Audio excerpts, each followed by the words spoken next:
Good evening, my good people. I'm Brian the Grizzly here with Brandman Brandon. We're the Spoiler Kings, and we're coming live on Monday. What's up, man? How you feeling? Good. It's always good when you survive one day. Man, it was hard. I had a long day today. I had meetings all day today, so it was difficult. I had a long one. I definitely had a long one for sure. I was trying to get through Wednesday. Same. Go see How to Train Your Dragon that night. Exactly. What's up, Professor? I see you in the building. Appreciate What's going you. on? Collective Move, man.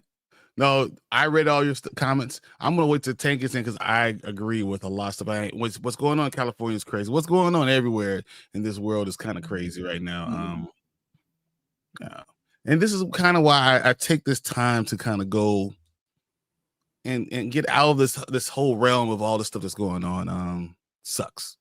Yeah, really does suck. It really does. Yeah, it's this is definitely a form of escape for me. You know, and what's up, Bucks? Hey, Bucks. Being here. I think that thing that bothers me a lot is when the world that we are in right now kind of gets into our world, comes into our world. So we have all the stuff that's going on. You know, I don't need to go back over it. You know, my whole priest, rant, that whole stuff. I'm just tired of politicalness. Get into my comic book sometimes, to get into my fantasy. Sometimes it comes in and I'm triggered. You guys know how I am. Everyone here knows I get triggered. And then, I don't like that. I don't want it. I want, the more I thought about the whole priest stuff, like the more I got more upset. So it's even worse. But man, I need to have a break. And yeah, I think that's what it is. The same. No, I definitely get that.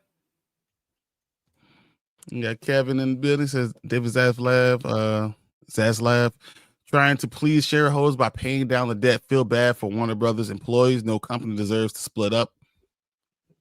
Yeah, man, Warner Brothers has always been a problem, and now doing this before.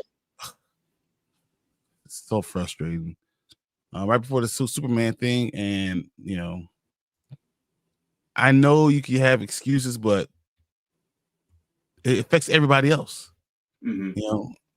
except for you. So now Warner Brothers is splitting into two companies. I don't know. I think it should be public next year, so we'll see. But man, it seems like they had this great ambitions when Warner Brothers Discovery, because it was doing so well. The fact that they all of a sudden they just kind of giving up on all those things that they're trying to do.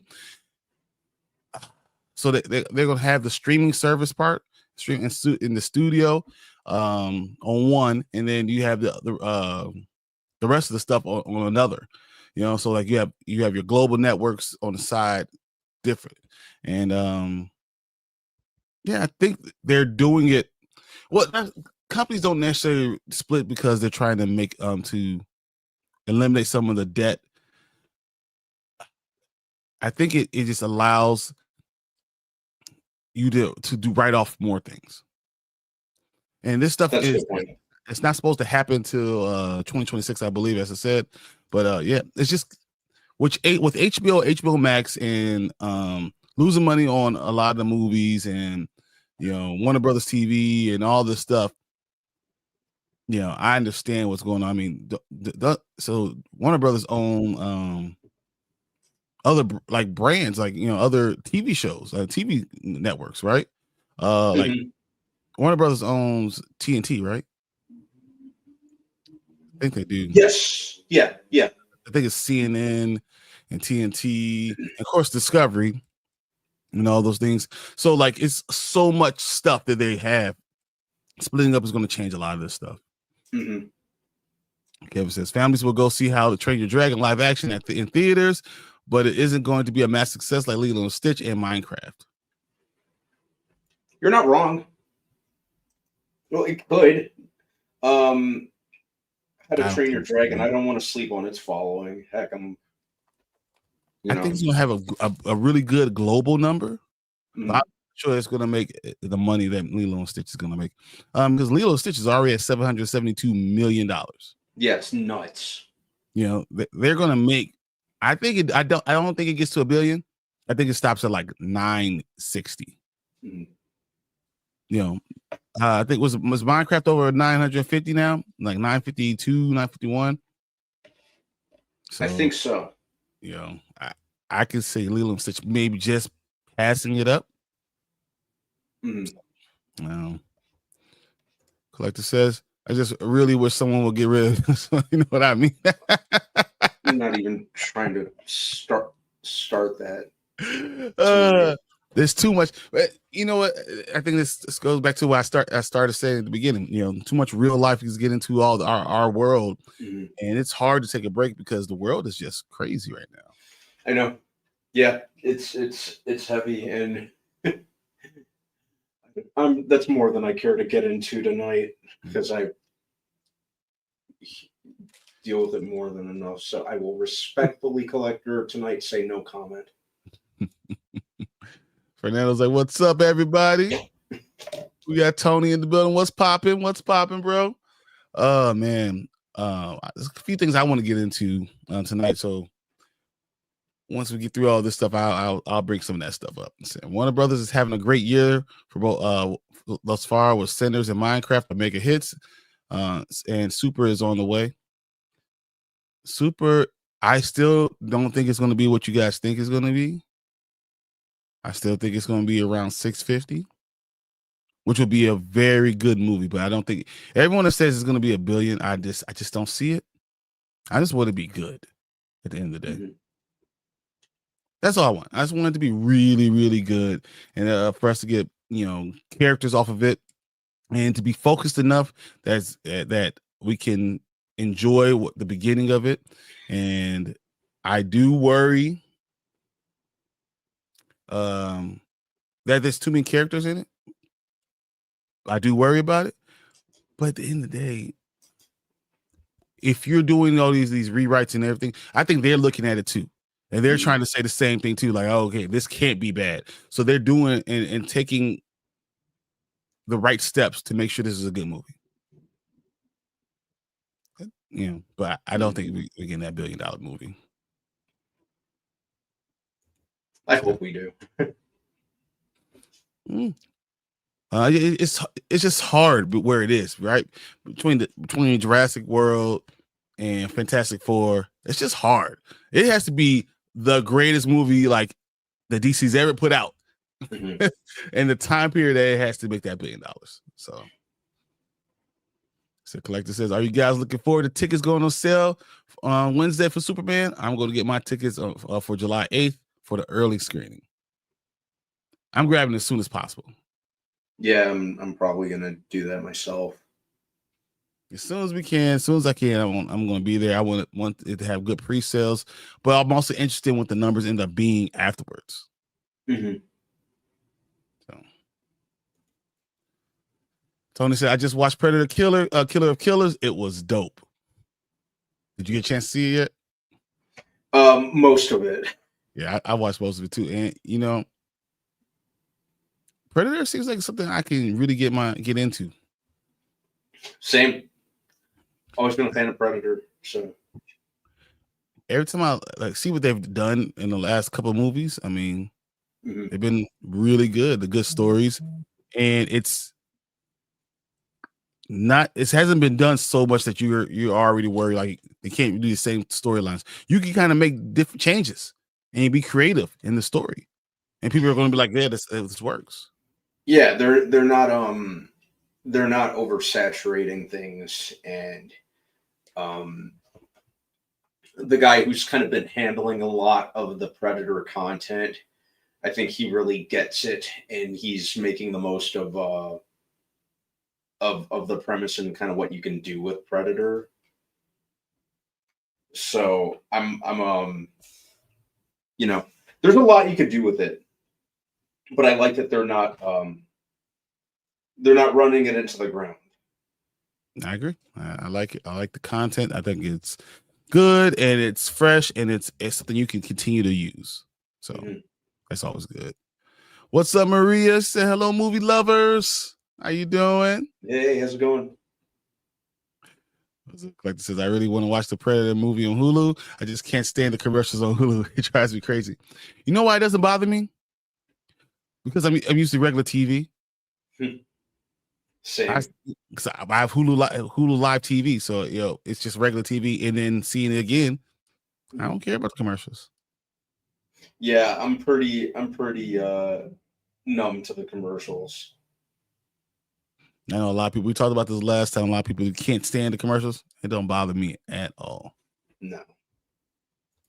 Give me commercials in 22 episode seasons. Mm-hmm. I'll take it. I'll take it anytime. Fernando says, I'm getting Superman tickets as soon as they go on sale for the first scheduled showing. It's funny because I'm going to see how to Train Your Dragon at 11 o'clock on Thursday. Mm-hmm. Like 11 a.m. Yeah, I'm going right after work that day. Gotta get to the theater by 4:30. See, I'm probably so close to my birthday that I'm just gonna be like, whatever. Mm-hmm. Happy early birthday, by the way, man. I appreciate it. Thank you. Actually, it's funny because I do the football show, and one of my co-hosts sent me, because I was talking about Justin Fields, sent me this Justin Fields Funko, and sent me a Khalil Mack Funko. I just got it today. Cool. To add to my collection. I was like, oh man, that's awesome. So that is really cool. I now think I get the whole team. So I saw Killers. It's dope. I agree on it. We're gonna definitely talk about it when Tank gets in here, but yeah, no, definitely. I enjoyed it. Spinoza's happy birthday, appreciate it.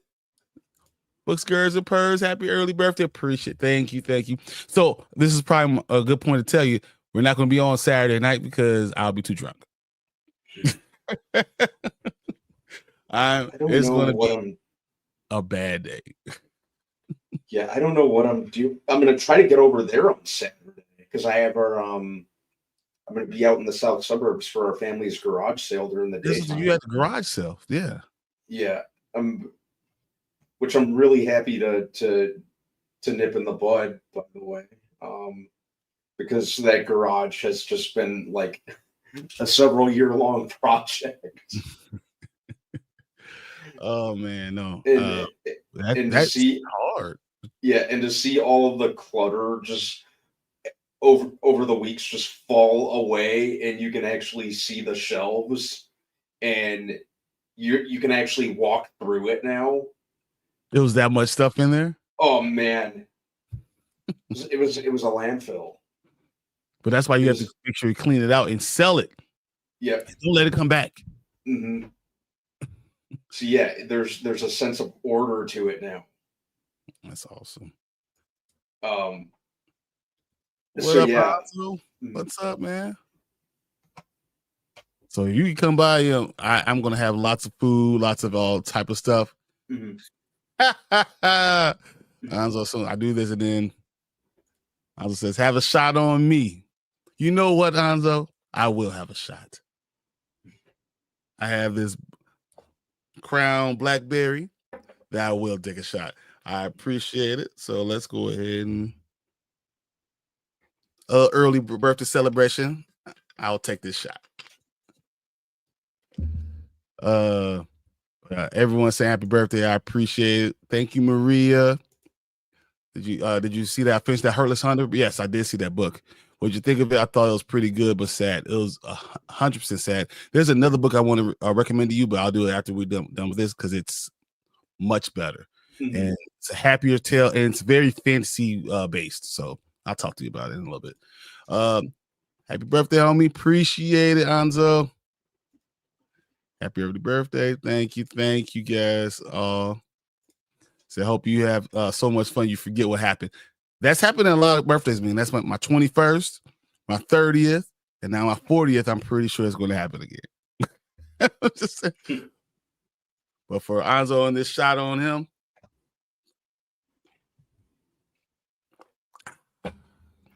Crown is so good. I'm a dark liquor guy, so it works. There you go. So I hope you have a fun birthday. I hope you get some good gifts.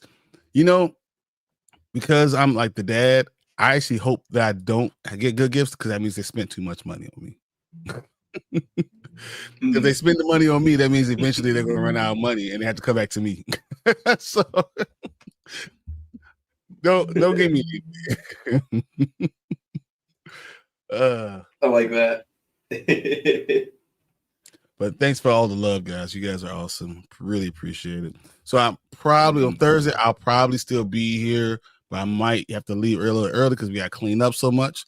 But yeah, that's how I was going to. I'm gonna try to get on here on Thursday. I'll probably just stream from my parents' house because we're gonna my Friday morning is gonna be super busy because I'm gonna work like a half day.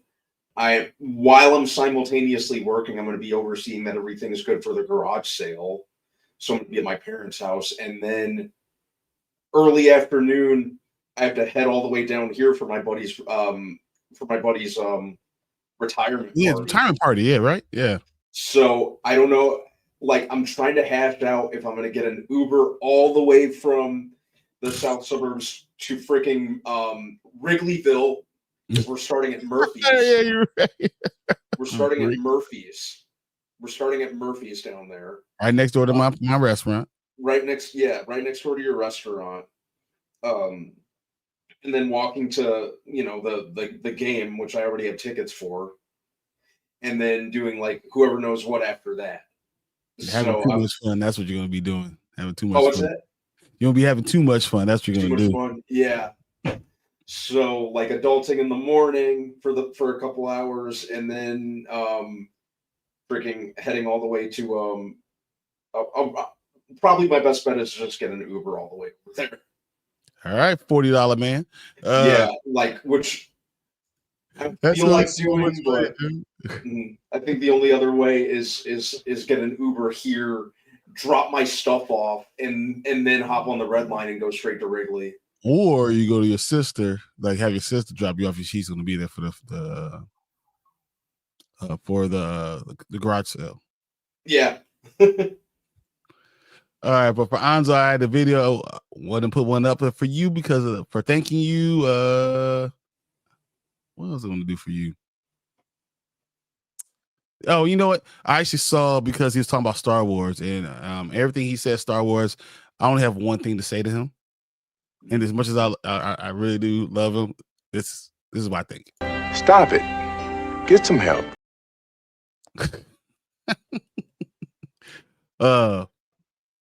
And that's what I think.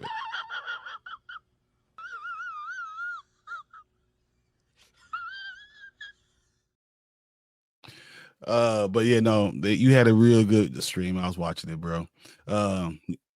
You guys have a lot of things that you're talking about that I don't want to bring up, but no, it's not needed. Is the answer, and that's all you need to know. If you guys saw Anzo's stream on Big 40 Entertainment and Chaos, you know exactly what I'm talking about. So, Tony said, "Did you see the trailer for the Eddie Murphy movie?" I was trying to pull it up. It wouldn't download. It was so crazy. I have not watched the trailer just yet. So I have Ironheart, the second Ironheart trailer I wanted to watch. So that's no problem. But after that, I'm like literally even when we're talking right now, I've been trying to download it and just been not doing it. So yeah, I haven't even watched the second Ironheart trailer yet. It's interesting. Yeah. So we'll definitely check it out. Actually, I like the first one though. I'm gonna give that show a fair shot. I just don't think Disney that Marvel's gonna give it a fair shot. Yeah, like they've kind of backpedaled on it, which is interesting because you went through all the trouble of introducing the character and then giving her own show. Yeah, but they've been doing a lot of crazy things there. So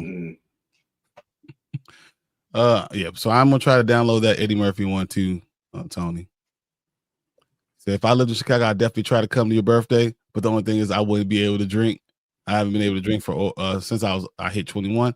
So I don't drink a lot, honestly. Literally, I probably, I'm gonna say 7 times a year probably drink. You know? Yeah, I don't go too heavy on it. And it's because you got something to do, man. Yeah. And here's another thing. I feel like when you're bigger or you're a stronger or a person who could be a problem, you want to stay in control. I always felt like I need to really be in control. So, unless there's someone bigger than me that could probably handle me and tell me to, slap me and tell me to stop, I just don't drink too much. And like, even though I don't do it very often either, and when I do, I don't go hard, but I'm a very jolly drinker. You're a jolly person. People don't even understand. I can't wait to have a camera on you guys so you can actually see how much of a jolly person he is. So what kind of a restaurant do I own? So I own a Culver's. Culver's. It's like a Butterburgers and frozen custard. We have a really big menu. A lot of Elvis made to order. So yeah, that's why I had a lot of meetings today all about that. So what's up? I said thank you. No, appreciate it. In here. What's up? Mm-hmm. Oh, man. You want the James Bond video game trailer I sent you? I'll get that up too, man. I'll definitely get that up. Let me see if I can find it. So Tony says, I actually have family in Chicago. Dude, nice. You need to come on by. You know what? My meetings were all about, I'm trying to probably open, I'm thinking about opening about 5 more. Damn, for real? Yeah. So that's what our meeting was, trying to figure it all out. Yeah, probably gonna try to open 5 more. So, wow. I shared with you that one spot, but yeah, we got like 4 more to talk about. So yeah, that's a spot though, man. That's a really good spot, dude. Once we got that total together, I'm telling you guys everything because it's going to be amazing. So yeah, come on by, man. They buried the trailer for Ironheart by releasing it on the same day Superman trailer was released. It seems to be intentional. Yeah, it's surprising. I don't understand. Why are they shooting themselves in the foot? Yeah, and we talked about it multiple. I'm sorry, Brian. I agree. I'm gonna say I totally agree with you. I don't understand what the hell they're doing. Yeah, because you've already went through the trouble of making the show, and it seems like the show was filmed like 2 years ago at this point in time. Yeah, roughly. Yeah. Shortly after Wakanda Forever came out, because the show was announced before Wakanda Forever came out, or do I have my timeline wrong? The show was announced in 2019. 2019. Way before we even had. Wow. Yeah, you're right. Mm-hmm. Yeah, I was coming back. The big dump when they had big dump about was it was Blade and all that stuff was all at the same time and never still nothing. Here, I had to test something real quick. I think it's a good sound effect. Let me know if you hear it. Okay. Yeah, that's moral with Ironheart. But they're doing it. Like they're intentionally doing this to themselves. I don't understand why. I don't get it. The only thing I can think of is it was pushed out in a time because I think 2019 was when Chapek like first took over, and he was just like make everything like so now they're just like, well, fuck, it's already far enough. Let's just finish it and move on already. But I don't know. What the heck is happening with that? Why won't it stop? Oh, wow. No, I was looking at a trailer. It just wouldn't stop. Like it just kept on going. Yeah, it was like WandaVision and Blade, and you're right, Tony. It's announced with Blade and WandaVision. Damn, it was announced with WandaVision. Because it was supposed to be this all the TV shows that they're going to have back to back to back. They're going to do five shows every year. It was filmed in 2023. Right. I mean, it was finished filmed in 2023. It started filming in 2022. Yeah. So, man, I don't understand them. Yeah, it's just Marvel was feeling themselves a little too much after Endgame, so they're like, just do it all, and then and I don't know, they probably just left before they looked, unfortunately. Yeah, but I mean, when you're under bad leadership or leadership that's trying just to make money instead of having a plan, you can't just throw crap out there and then think that people are going to say, "Oh, that's good. I enjoy that."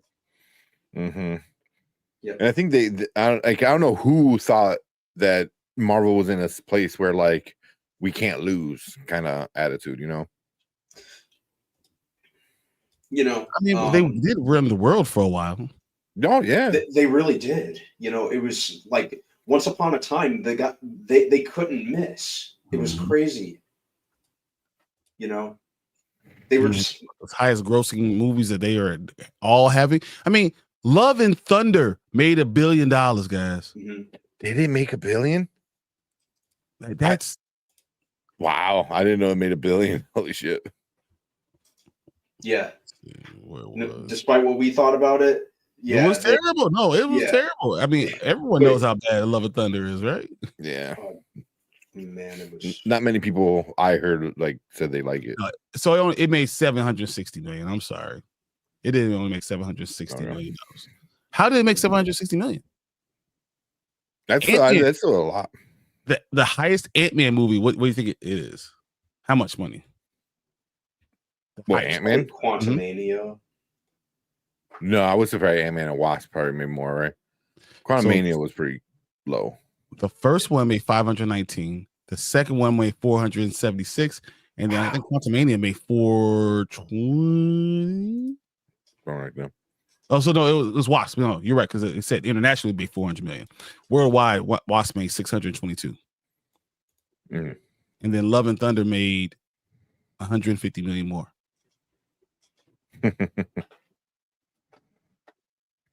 I mean, people were happy with the franchise. Yeah, a lot of people love Thor 4. I don't know a lot of people that like I get a lot of people like that would defend like The Last Jedi and stuff like that. I haven't seen a lot of people like really stand up and defend Love and Thunder. I think I'm not saying they don't exist. I'm just saying like I just don't. People don't like it, right? People that like comic book and superhero, a lot of them don't like it, but there's a lot of normies that like it. I mean, if you look at I want to say the popcorn meter or tomato meter, they're both like got to be like okay. I'm gonna guess it's over 65, 70. I'm gonna say 70. It's probably 70. The Rotten Tomatoes, yeah, the critics 63 and the audience 76. So it averages about 70. Okay. Yeah, you're right around there. But the critics only 447. That's pretty low, especially for a Marvel movie. And then the audience is 10,000 plus. So is 10,000 a lot though? Because I mean, compared to everything else that we got. I mean, probably for a Marvel movie, I'd probably say that's kind of low. I would assume like 25 plus for a Marvel movie. Yeah. But because what's another Marvel movie that you compare to? Well, even like Thor, the Ragnarok. Just Ragnarok probably. Yeah. Well, just see how many people like do it. 50,000 plus ratings, and it's so like just from that one to that one is like 5 times more people went on and rated Ragnarok compared to Love and Thunder. So yeah. That's crazy. Like, hey, Zach. Book says, I mean, isn't that what the studios have banked on reboots because of a built nostalgia audience? Audience. Pretty You're much. not wrong. Yeah. So I enjoy Love and Thunder, but the bar is low for me. My problem with Love and Thunder, they was too jokey. You depowered Thor too much. I feel like you don't even put Gore the God Butcher and then not have him butchering gods. We see that man kill one god in self-defense who was being a dick to him. Probably the one who deserved it the most, if we're being honest. There was so much that they could have done with that. You had Christian Bale. You had the great Christian Bale. To be as good as Thor 3, especially with better casting, better people there. And you figure James coming back, like people were excited. Yeah, and the it had so much potential, not just as a Marvel movie, as like a comic book movie, but if you think about it, a lot of the potential, a lot of the content that they were working with had the potential to be very emotionally heavy. if YTD was willing to go all the way. Love and Thunder was an SNL movie. It was. I felt like I was watching an SNL skit. I didn't feel like I was watching a Thor movie. Taika just was. I don't know if he was scared to go all the way with it. No, you don't go full Taika. Everyone knows that. Don't go full. Yeah. The like I've said before, the first 5 minutes of the movie I thought were awesome. I was looking forward to more of that energy. Mm-hmm. I went up watching that clip again, and I was like, man, how disappointing was that? Because like after he kills the god and everything, and he's like, and he says like something like all the gods must die, like you're like, ooh, we're gonna see some stuff, yeah. And like you had Christian Bale just like crushing it as he always does every role that he's in. He was probably the best thing about that movie, because you can always count on him. He never slouches as far as I'm concerned. Even if do we have a Phantom Zone, guys? Can we find a Phantom Zone? Let's get us a Phantom Zone, because this man deserves to be there. Ragnarok Ruin Thor. You need to be Phantom Zoned right now. I like he makes a point though, because he's like bad too. He's like, because what's gonna happen next is like they're gonna double down with the jokes, but also just the whole tone of it, besides it being jokey, I just felt the whole tone of it was missing. Yeah. And I liked Ragnarok. It was probably not even probably, easily my favorite of the 3 Thor movies. It's easily my favorite of all the Thor movies. Yeah. Not even close. Taika makes James Gunn look like Steven Spielberg.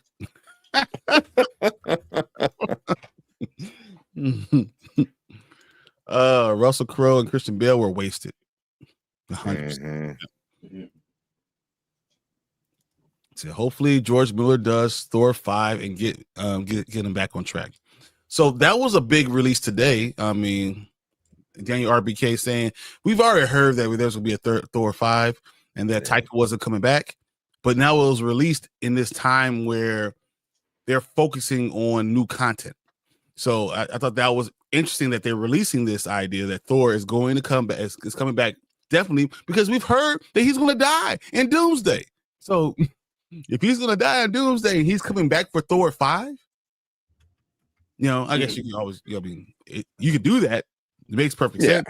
Just go to Valhalla and then someone can resurrect him, or you can even do it in Valhalla and then have him come back as Thor Godson. Even more powerful. Or Odinson. I'm sorry. That's Yeah. And then the man, the myth, the legend, the GOAT. I know you hate the GOATs. Deuce is in the building. And just for you guys. And always. I love the GOATs. I was the first 2 times I laughed so much, and then by the 3rd time I'm like, oh, okay. And then he did it like 2 more times. I was like, no. The first couple times I thought it was hilarious, and then it just kind of it wore thin for me. Yeah, because I love the screaming goats. It's so stupid. So agreed. Crow and Bale were wasted. Dude, More Bale than Crow, you know. Mhm. More Bale than Crow, because Bale was the villain. Like, you could have had a better Crow. You could have had something better for him. But Why Zeus- have him in the movie and just have him be Yeah. stupid Zeus? yeah, But definitely more Bale, because Bale was the He's- main yeah. villain. and you barely saw him. You barely saw him, let alone didn't see him do anything bad. You know, like the entire movie, like he kidnapped kids. That's the worst thing he did. You know, like the god he killed in the beginning was like self-defense. I'm like, that was not really a bad thing he did. It was like, No. you know, screw that god. You know, so but Crow was goofy. If that was like the goofiest part of it, then I'm like, okay, that's fine, whatever. You know, like you're making fun of Zeus, blah blah blah. But then it was just a drop in a bucket of like goofiness at that point, where you're just like, come on, man, like, Mhm. you know, I agree. Yeah. We got a video for Deuce. It's on you guys to figure out. okay. Hold on, let me see. Here. And after seeing Thor Love and Thunder. Emotional, damn it. I And at the agree. point you're like Marvel movies can be like horrible. It's like, what? I had to sit at it. Yeah, because I had to sit and think of it for a bit. I was like, I don't know if I like that. You know? Yeah, I was the same way. I was trying We to. rented the theater, guys, that saw this movie. That's how much Yeah. we wanted this for it to be good. We rented the entire theater, ready to go enjoy this, and yeah, about that. Yeah, Taika could have just contacted like Axl Rose and Slash if he just wanted to make a Guns N' Roses music video. That could have been funny though too, because Yeah. with Axl Rose being like old and fat now. Mhm. Could have had him, you know, put on a blonde, like a fake beard, and be Thor in a video. You know. Having it be another play. Mhm. So I've heard the original script had Gore butchering a lot of gods, but Disney made them tone it down. That's what I've been saying, like our last couple recordings. You have to make the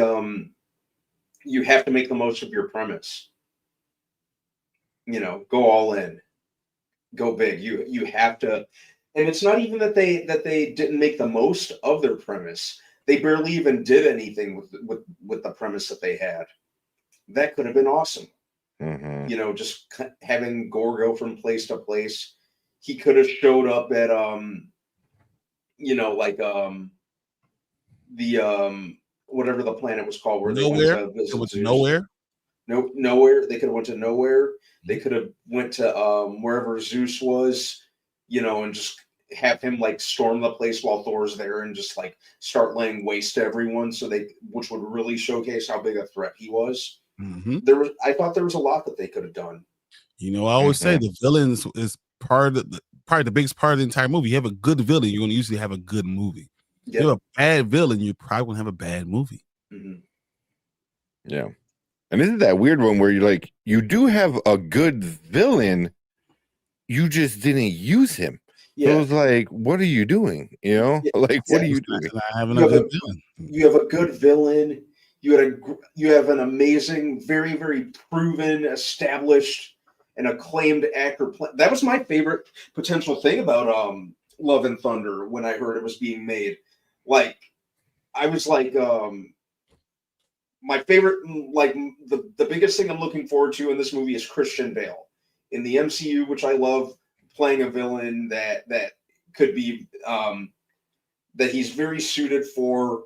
We know him to be a very intense actor. as long as Waititi, and you know, I had faith in Waititi at that point because I was still, you know, because of Ragnarok, and I mean, what I we was, do in Shadows. I mean, he's done a lot of fun and good stuff. yeah. So I'm Last like, if he, Death in first Mhm. season. Yeah, exactly, and I'm like, if he brings kind of like some similar energy and still kind of balances the serious factors with the humorous factors. This could be right up there with Ragnarok, and I was assuming it would be. But you can never go full Taika. What up, dudes? So, well, video games and anime are carrying everything right now. Movies can strike back this summer, 100% right. This is definitely the summer of movies, right? Oh yeah. But we got some cool video games coming out too. I mean, we just had last week when we had all those video game trailers drop, and I think with video games, the problem is it takes 3, 4, 5 years to make one. Mm-hmm. Yeah, you know. So, but when you're dropping them, they're going to be great. Mm-hmm. Yeah, but you know, I don't like seeing trailers for things sometimes I'm not going to see for 2 years. Same. I was just about to say the same exact thing. I'm like, we need to normalize putting out video game trailers just a couple months before they're released. Yeah. I mean, but then like because Deuce is in chat, you know, and from Super Chat, like Expedition 33 was this out of nowhere from a small team. I mean, it was just like, and then it just like took over. Up. You know, yeah, everyone's saying it's a 10 out of 10. I think the lowest grade I've seen is 9.5 out of 10. Yeah. Yeah. So I mean, you always get those games, but it, like something like GTA 6, for example, you know what I mean? Like, Jesus, man, they've been talking about that. I feel like, yeah, it's been, you know, point since what, like we've had the official news since what, 2022, 2021, 2022, I think it was. Because when was the first trailer? Oh. Was it the beginning of last year or was it 2020? It was 2023, wasn't it? I think it was 23. At the end of 23, it was like a little teaser kind of thing. A teaser, you know, and then they have us under the assumption that we're going to get it this fall, which kind of checks out because a lot of GTA games commonly come out during the fall. That's when, you know, the last one came out, I think, in October of 2013, was it? I know Vice City and GTA 3 and GTA San Andreas were all, I want to say, like October, November of their respective years. I think the exception was GTA 4, which was it was like that summer of 2008 or like May 2008. Like, what do you, and then like they delay this one to roughly around this time next year. Mm-hmm. And then like a day or two after they make that announcement, they put a frigging trailer out for it. Which was just the ultimate troll move. Oh man. But Deuce, this is for you. Gator never been about that. Never been about playing no shit. Oh, I think that's fun. Let's look at what you guys are saying. I skipped a lot of Zach's, and I want to get back to that first. Where do we go? I was trolling so much. There it is. It says the Crow are hilarious. It says, that sounds about right, Fernando. Crow as Zeus could have been amazing if it was written well, but it wasn't. Mm-hmm. Mm-hmm. Same reason they had Jeff Goldblum and Ragnarok being stupid, because Jeff Goldblum is stupid in everything. Yeah, he played himself being yeah. You know, that was just Jeff Goldblum as colorful Jeff Goldblum. He was himself on bath salts, basically. Yeah. I think he's himself on the Tuesday. So after Ragnarok, I knew Thor 5 would be off the rails. Well, I can't argue with that. So Rooster Brothers wrote the Thor the best. Oh yeah, I mean they wrote some of the best of all the characters. So, you know, can I give them? I mean, yes, for Thor, but what they did for the Hulk is inexcusable. You know, but, and then they also made Thor a joke. In the same breath, they made Fat Thor and made him a joke as a punchline.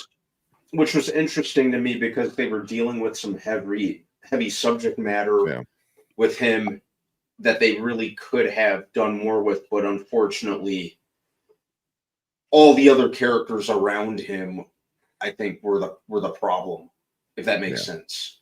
Because it was just everyone dunking on his weight gain. Yeah. That's why I never saw Fat Thor as a joke. You know, like he was like a dude him falling with depression and stuff, but falling. No, but it's not just that. He was still there as the punchline. Like it was. He was there winking at Bernie's being closed, depower. Like you're no longer this god of who he should have been or how powerful he really is.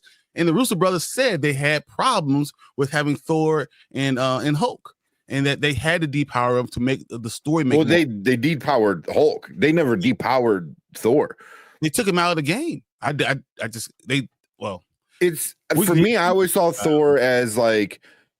He was taken out of the game. The dude was so depressed and so over it. He's like, why bother? Yeah. Why bother? Like I always saw Fat Thor as like, this is what happens when a man loses everything. Mm-hmm. I'm just gonna fucking play video games and dick around all day. Yeah. Like, hey, how about you rebuild your shit? Why? Hey, how about you help us out? Why? Hey, come join the meeting. Cool. You know, I mean, I've worked with people like that before, you know, and they're just in the meeting room passed out, you know, like not giving a shit, you know, don't take care of themselves, you know, smell like shit too, you know, it's sad. That's why, like, after when he saw Thanos and he's like, I get a chance to fix this. Like, I think that's when he changed. You know, but I just going to say, see, that's you're not wrong. They looked at him being depressed and an alcoholic figure and dealing with all those things, but they took this struggle with grief and it made it to a comedic framing of depression, and I don't think that's the right way to do it. And I think that's a problem. And you made him seem weaker. And you guys are both onto something because I agree on both counts. I think that the solo Thor scenes where it's Chris Hemsworth and he's just getting to perform and we're focusing on Thor himself, that's where they really did shine. And that's where those were the most effective portions when it came to Thor. I think the flip side of that is it was a punchline from the POV of all the other characters that interacted with him. You know, like, you know, for like to Tony, or like, you know, Tony calling him Lebowski, or another example is when Thor wants to use the gauntlet. What do you think is running through my veins right now? And Rhodey immediately goes, Cheese Whiz. Cheese Whiz.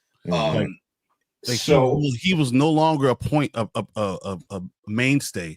Yeah, how powerful he was in the entire movie. Like, it never got better for him.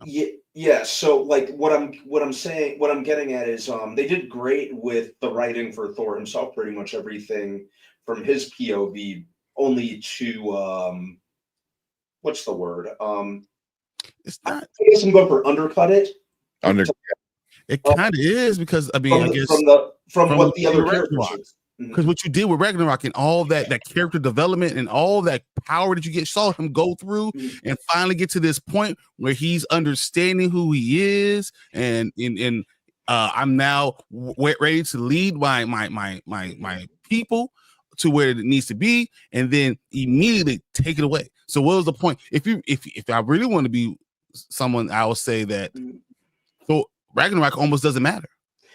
All the development of Thor doesn't matter. You know, that said, my favorite, I think my favorite character arc of Thor's was actually in Infinity War. I think that was probably where they did the best with him, because he kind of goes through the classic hero's journey, which I thought was really interesting in contrast to Thanos, who was also going through, just since he's like in a warped way the protagonist of the story, we watched him go on this whole warped hero's journey because he was in his mind the hero, which was I thought that was an interesting complex, or not complex, contrast and Yeah, like yeah. almost dichotomy between him and Thor in that. Yeah. But it was also like the first time Thor, because that whole arc is like, I have to go get the weapon to beat Thor. I gotta beat Thor. Like he put it so much on him, on his shoulder, you know, because I'm sorry, Thor saying about Thanos, you know, and rightfully so, like, you know, because he believes he is the strongest being in the galaxy and blah blah blah and this and that. And I mean, he's a god. So when we never explore what Thor really is. Like, like he's never even came close. You know, he barely even like just tapped into a little teeny bit in Ragnarok. So he's 3,000 years old. But they definitely like undercut some of the serious stuff for sure. Because like he goes from having that really great scene with his mom and realizing he is still worthy. Like he's still like a good person, a worthy hero. Yeah. And then like you said, it gets undercut with like, oh yeah, cheese whiz kind of thing. So yeah, I mean, I get that, but I just wish like when he's zapped into his armor, he should have zapped back in shape. That was the original plan. I was reading. It's so funny because when I watched it originally, I really enjoyed it anyway. I didn't care. You know, oh yeah, because he was still like a badass at that point, you know. But we didn't really see it. Honestly, everything he did, he was worse at. Even from the first movie, everyone else got better. Everyone else got stronger from Infinity War to Endgame, except for Thor. But everyone fought for something except for Thor. Thor's the only one that stopped fighting. He stopped fighting, but he had that whole thing where he talked to his mother, realizing what he's doing, and then how did he stop fighting? He still was after that. No, yeah. Once he talked to his mom, then he was like, I'm saying from the battle in Infinity War to the battle in Endgame, he's the only one that didn't get better. Yeah, but he's the only one that gave up. But he didn't give up again though. Like he's the only one that's like, okay, I'm ready to fight again. He literally should have. He's the Thunder guy. He should have zapped back in and been powerful and been strong in the fight. Now, something else should have took his attention, maybe. But that's what should have happened because that's a character arc. That's an arc, and everyone gets better to get to that other side. That's not what happened in that movie. Yeah, because like Tony had his daughter, so he always fought for people, and Steve fought for everybody. We'll get to this. Yeah. Come back to this. But I gotta get to Deuce real quick. Said, well, hopefully DC will be bought by someone who could turn things around because that is a big thing with Warner Brothers splitting up. We talked about the first thing we talked about when we came on here, but I didn't hear your opinion on this. What did you think about Warner Brothers taking a split, having two different entities, having the streaming and the DC and all that stuff being one end, and then have the worldwide stuff on the other? And it's supposed to happen in 2026. So that is a whole nother thing that we're going to kind of get for DC. And it's funny because it's timing now, right before Superman. It's just another thing. Why wouldn't you wait till after Superman to announce all this stuff? I don't think it's going to affect Superman too much. I think any negative with Warner Brothers could be thought of as a problem and say, well, see, what's the point of us getting involved in this? Because they're not even going to put money behind X. They're not even going to put the time in behind whatever. Not like they have raving fans already. But I mean, you're still focusing like all the TV stuff is going to be over here. All the movie stuff is going to be over here. I mean, that's not really what it is it? That's basically what it was. Warner Brothers Discovery was separated into a streaming and a studios company, which will include its movie properties and streaming HBO service, HBO Max, and global companies, which include CNN, TNT, Sports, and Discovery. Yeah. So no, all the stuff is going to be, all the stuff you just talked about is still going to be on one side. The TV show, the streaming service, all that, the movies will all be still the one thing. The only thing is going to be other things: TNT, CNN, Discovery, all the stuff that was already originally split into. That's why the big media shakeup. It's that mostly. So DC and all the streaming and all HBO Max is still on the same thing. So, and once again, dude says I would say Superman was going to go what's going to go, what it does. However, Warner Brothers should lock in. I think they should. They should be thinking about. We need to have a united front. They can do whatever the hell they need to do as business wise. Because business, what you need to do, what you got to do. You need to split. It's because you're getting rid of debt, as we talked about Kevin earlier. You're trying to make sure you are profitable. You're trying to have a profitable side of a company. You're doing those type of things. So that's why you do the split. But why would you release this stuff, any negative for Warner Brothers right now, when you've been on the road recently? And this was a chance to really take off. So I don't know. I think it's bad timing for me. But they're probably thinking bigger than the entity of what we need for movies. They're not really worried about it. They're worried about the company. So it is what it is. Yeah. So it says to deploy Max globally, optimize our global networks, and return our studios to industry leadership. It's about unlocking the full potential of two strong businesses. Each has a distinct focus, a clear mission, and a scale to succeed in its own terms. Yeah, so what we were saying is Discovery, basically the Discovery stuff that they're talking about, they're trying to bring over to HBO Max and all that stuff. It's going to be separate. CNN, separate. TNT, separate. And then the streaming, the other movies, the one to spend all the money, it's going to be on the other side.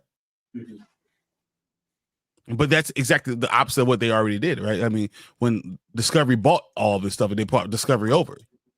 I thought that was stupid. I was like, why are you mixing your entertainment and your news? Keep it separate, keep your Discovery, which that's more educational, but that's still, I think, fall under the news section. Cleaves.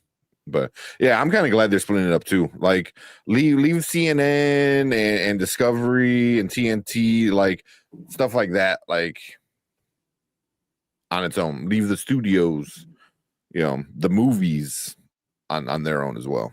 Because one shouldn't dictate it, like a network, a TV network shouldn't dictate whether or not like WB as a whole is failing. You know what I mean? Like it's like, because you can have awesome movies. You can have Barbie, Oppenheimer, or Barbie. I think Oppenheimer. That's not one. That's Universal. It's Universal. But no, you're still making the right point. You're still making the right point. Yeah. I'm just like, but like you have something like Barbie. It was like, hey, this is awesome. Oh yeah, but our TV side is failing. Well, let that be its own thing and have it figure out. I do find it interesting that they're having the movies in HBO Max together, because HBO Max has been losing money like crazy. I'm guessing they're thinking that all the movies are going to buoy it. They're the ones that are going to like break even on one side, and then the other side of Warner Brothers is going to, because Discovery was making a lot of money before. Maybe that's what it does. Oh, here, so this is gonna be the two sides. You're gonna have the streaming and the studio, which consists of Warner Brothers, television Warner Brothers, motion picture group, DC Studios, HBO Max, and all their legendary film and TV libraries. Then you have the global networks, which will be the other company, will include their premier entertainment, sports, news, CNN, TNT, Sports Discovery, top free-to-air channels across Europe, stuff like that. So yeah, so you're gonna have right. This is the same thing. Yeah, but yeah, you're gonna have streaming and studios and global networks. That's the titles that you're gonna have. Which it makes sense. I just say that doing a split always is, taking weird, So I don't know. Yeah, but they need to figure out HBO Max. I mean, HBO Max should just be what it was before, like. Oh, hey, you have the cable service? Well, here, cool. Like you get the app as part of it, or you can pay $5 and you just still get like the app, instead of like, stop trying to make stuff specifically for HBO Max. Make it for the cable network. Like I felt like that always worked. Like why are we getting away from it? Okay. But, all right. I do want to get back to this thing real quick because we're way behind track. Yeah, I know. So we're trying to get both. As a woman, I'm very disappointed that another female-led action movie bite the dust like Ballerina. Well, you want to know what she's talking about? Look at the what happened in the box office. It looks terrible. This is not going to make money, guys. I mean, it's not even going to be close to making money. I want to say this weekend it made something 25, like I think. 25. Yeah, which is even more than what we thought it could have been. So domestic it was 24.5. And then world international was 26, so it has a total of 50 worldwide as of right now. Do you think it has a chance of making 200? Just barely. I think it has no chance. Because let's so if it's 50 million, right? Let's say it has a 50% drop off. Just 50, because that's actually really, really good. That puts them at what, 75 million for a week, for 2 weeks. Yeah, and then a third week, let's say they only have a 25% drop off from that. They're still not $100 million.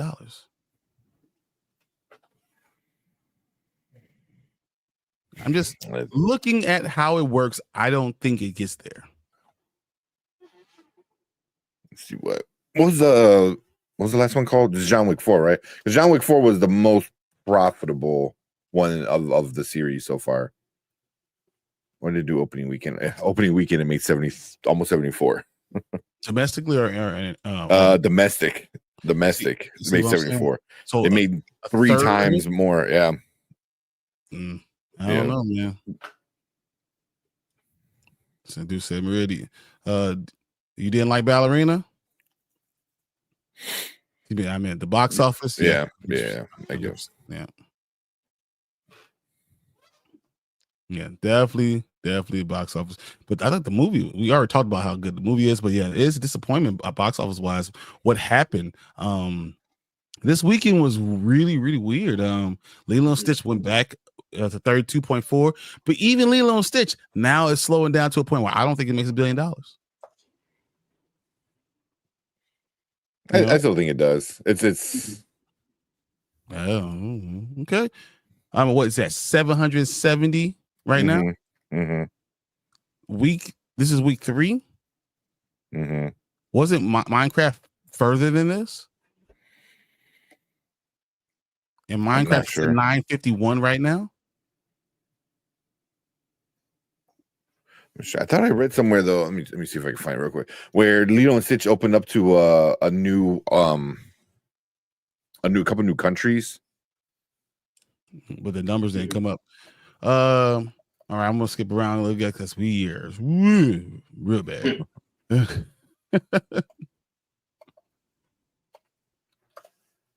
Let's talk about Thor being fleshed out in Infinity War. Who said he missed the head? That was only misstep. He will still peak. What's up, Mama Bear? Always appreciated. What's up?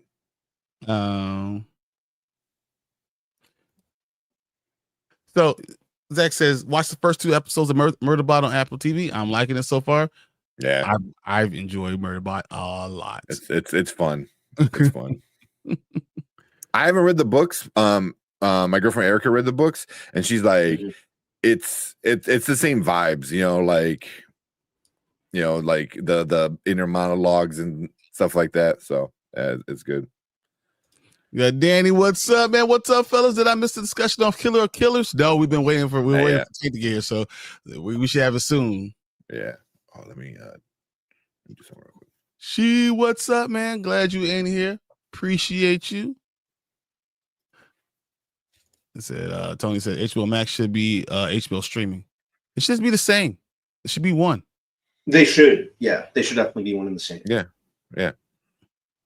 Yes, Deuce said global networks will be the tell. Make money or make people happy. Global networks are going. I mean, TNT is going to. What? See, even TNT's because they lost the basketball part, right? Yeah, I was just gonna say that's going to be a big problem for itself in this, for them to anyway. CNN, I don't know, but no, I know Discovery makes a lot of money and is usually profitable, so it's going to be interesting. I don't know. What up, Kenny? Deuce, you know what? What's going on? Try. Almost forgot. Make sure you get that always. Appreciate you, Kenny, coming in. He said, "Hey, family." So yeah, that sucks because Ballerina is fantastic. Mhm. It's really, really good. I don't know if it's fantastic. Yeah, It's a fun time. It's a fun time. Yeah, it is entertaining. Mm-hmm. So yeah, we really behind. Yes, we were. I was like, we were having a conversation. I'm like, looking at the comments come through. I'm like, oh, here we go. The Tribal Chief is here. What's up, Kal-El? What's going on? Clee says, I love Ballerina. Hope it doesn't affect the future movies. Yeah, that's what we were saying last time. Like if it needs to hit 200, if it don't hit 200, this is saying, yeah, lifetime 200 million. I don't think it hits it. And look at the movies that are coming out. Mm-hmm. Did you guys hear what people are saying about F1? This might be a surprise movie of the entire summer. Like, yeah, there's movies coming out. How to Train Your Dragon. There's going to be so many movies coming out. I think it kind of gets lost in the shuffle for a movie that should make $250 million. It's a $250 million type of movie, and it won't get close to it. I don't know. I think that's sad. That bothers me. So word of mouth is not working anymore. I mean, word of mouth for this movie is not working anymore. It definitely worked for Sinners. It works. I think it works. Sinners made $357 million. Yeah, but also but it's the word of mouth is like Sinners. I feel like a lot of people are like, you gotta go watch this right now. Ballerina's like, oh, I had a real fun time. If you like John Wick, you'll like it. I think the word is different. It's still getting word of mouth. It's just not the same kind of hype. No one's saying it changed the game. That's the only way it's going to will work with word of mouth. One's saying, everyone's saying, 70, 75%. I enjoyed it. It was good. Mm-hmm. But I don't think this movie means that they are tired of the John Wick genre.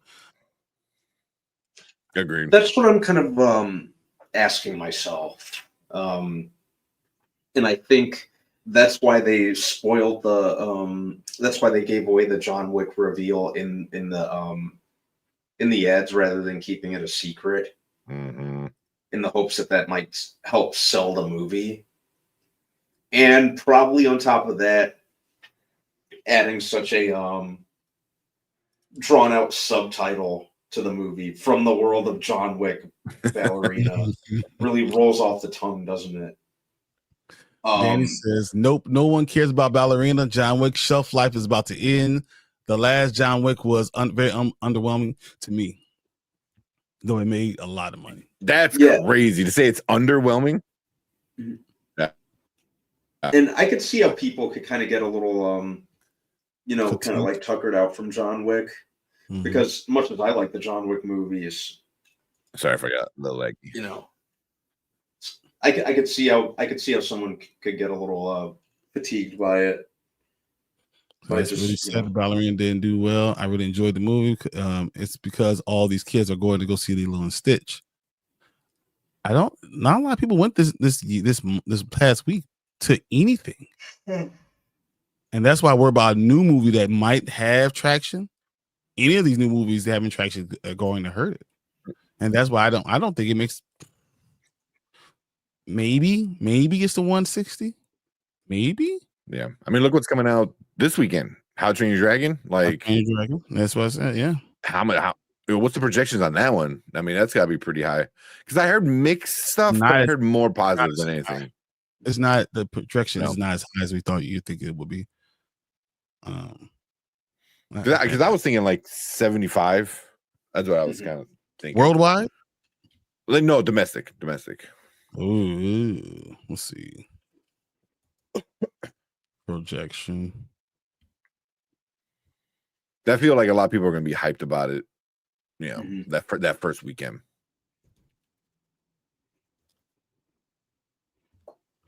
Is that right?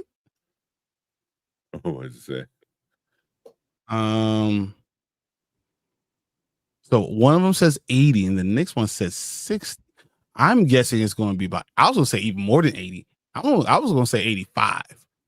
But the fact is, I don't know. I was gonna say 85, and I was gonna say that just domestically, because I think worldwide it should make even more, right? Yeah, worldwide it'll probably get to like 150 ish, if not more. Breaking news: T'Challa has been recast by Sigourney Weaver. All right, that's all right. That's all right. It says nobody cares about Lilo and Stitch. Hello, bye. Well, I have $800 million that's telling you that people do care about Lilo and Stitch. Danny, $800 million. Is that no Lilo and Stitch ain't catching a bill? I don't think it's catching a bill either. I think it stops somewhere.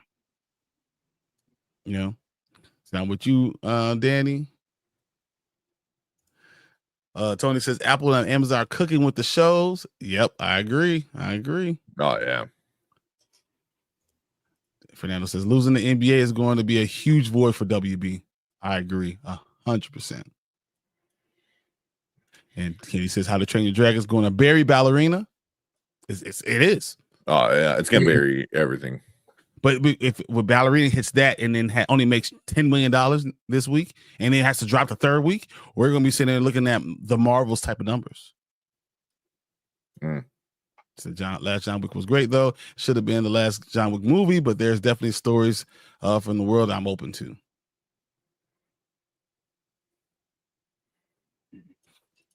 Said people are saving their money for Jurassic World Rebirth, Superman, and Fantastic Four.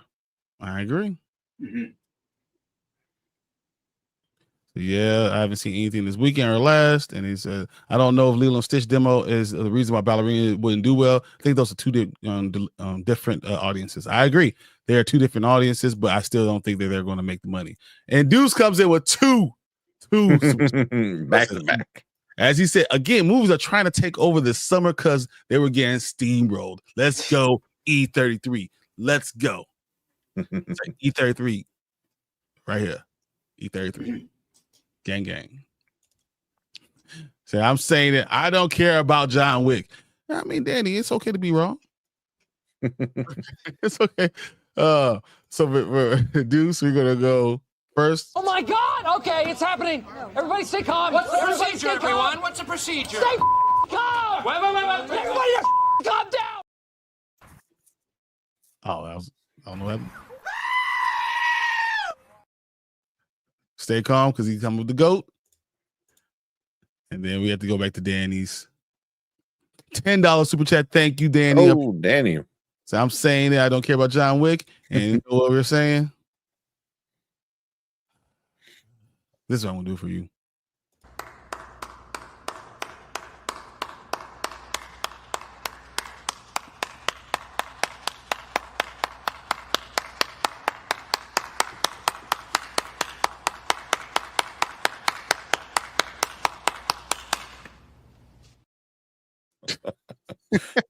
Yeah.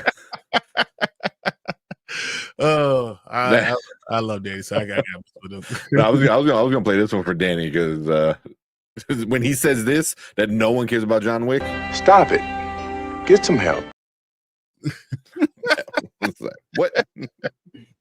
Oh man. So replacing I with nobody, everyone is always a mistake. Yeah.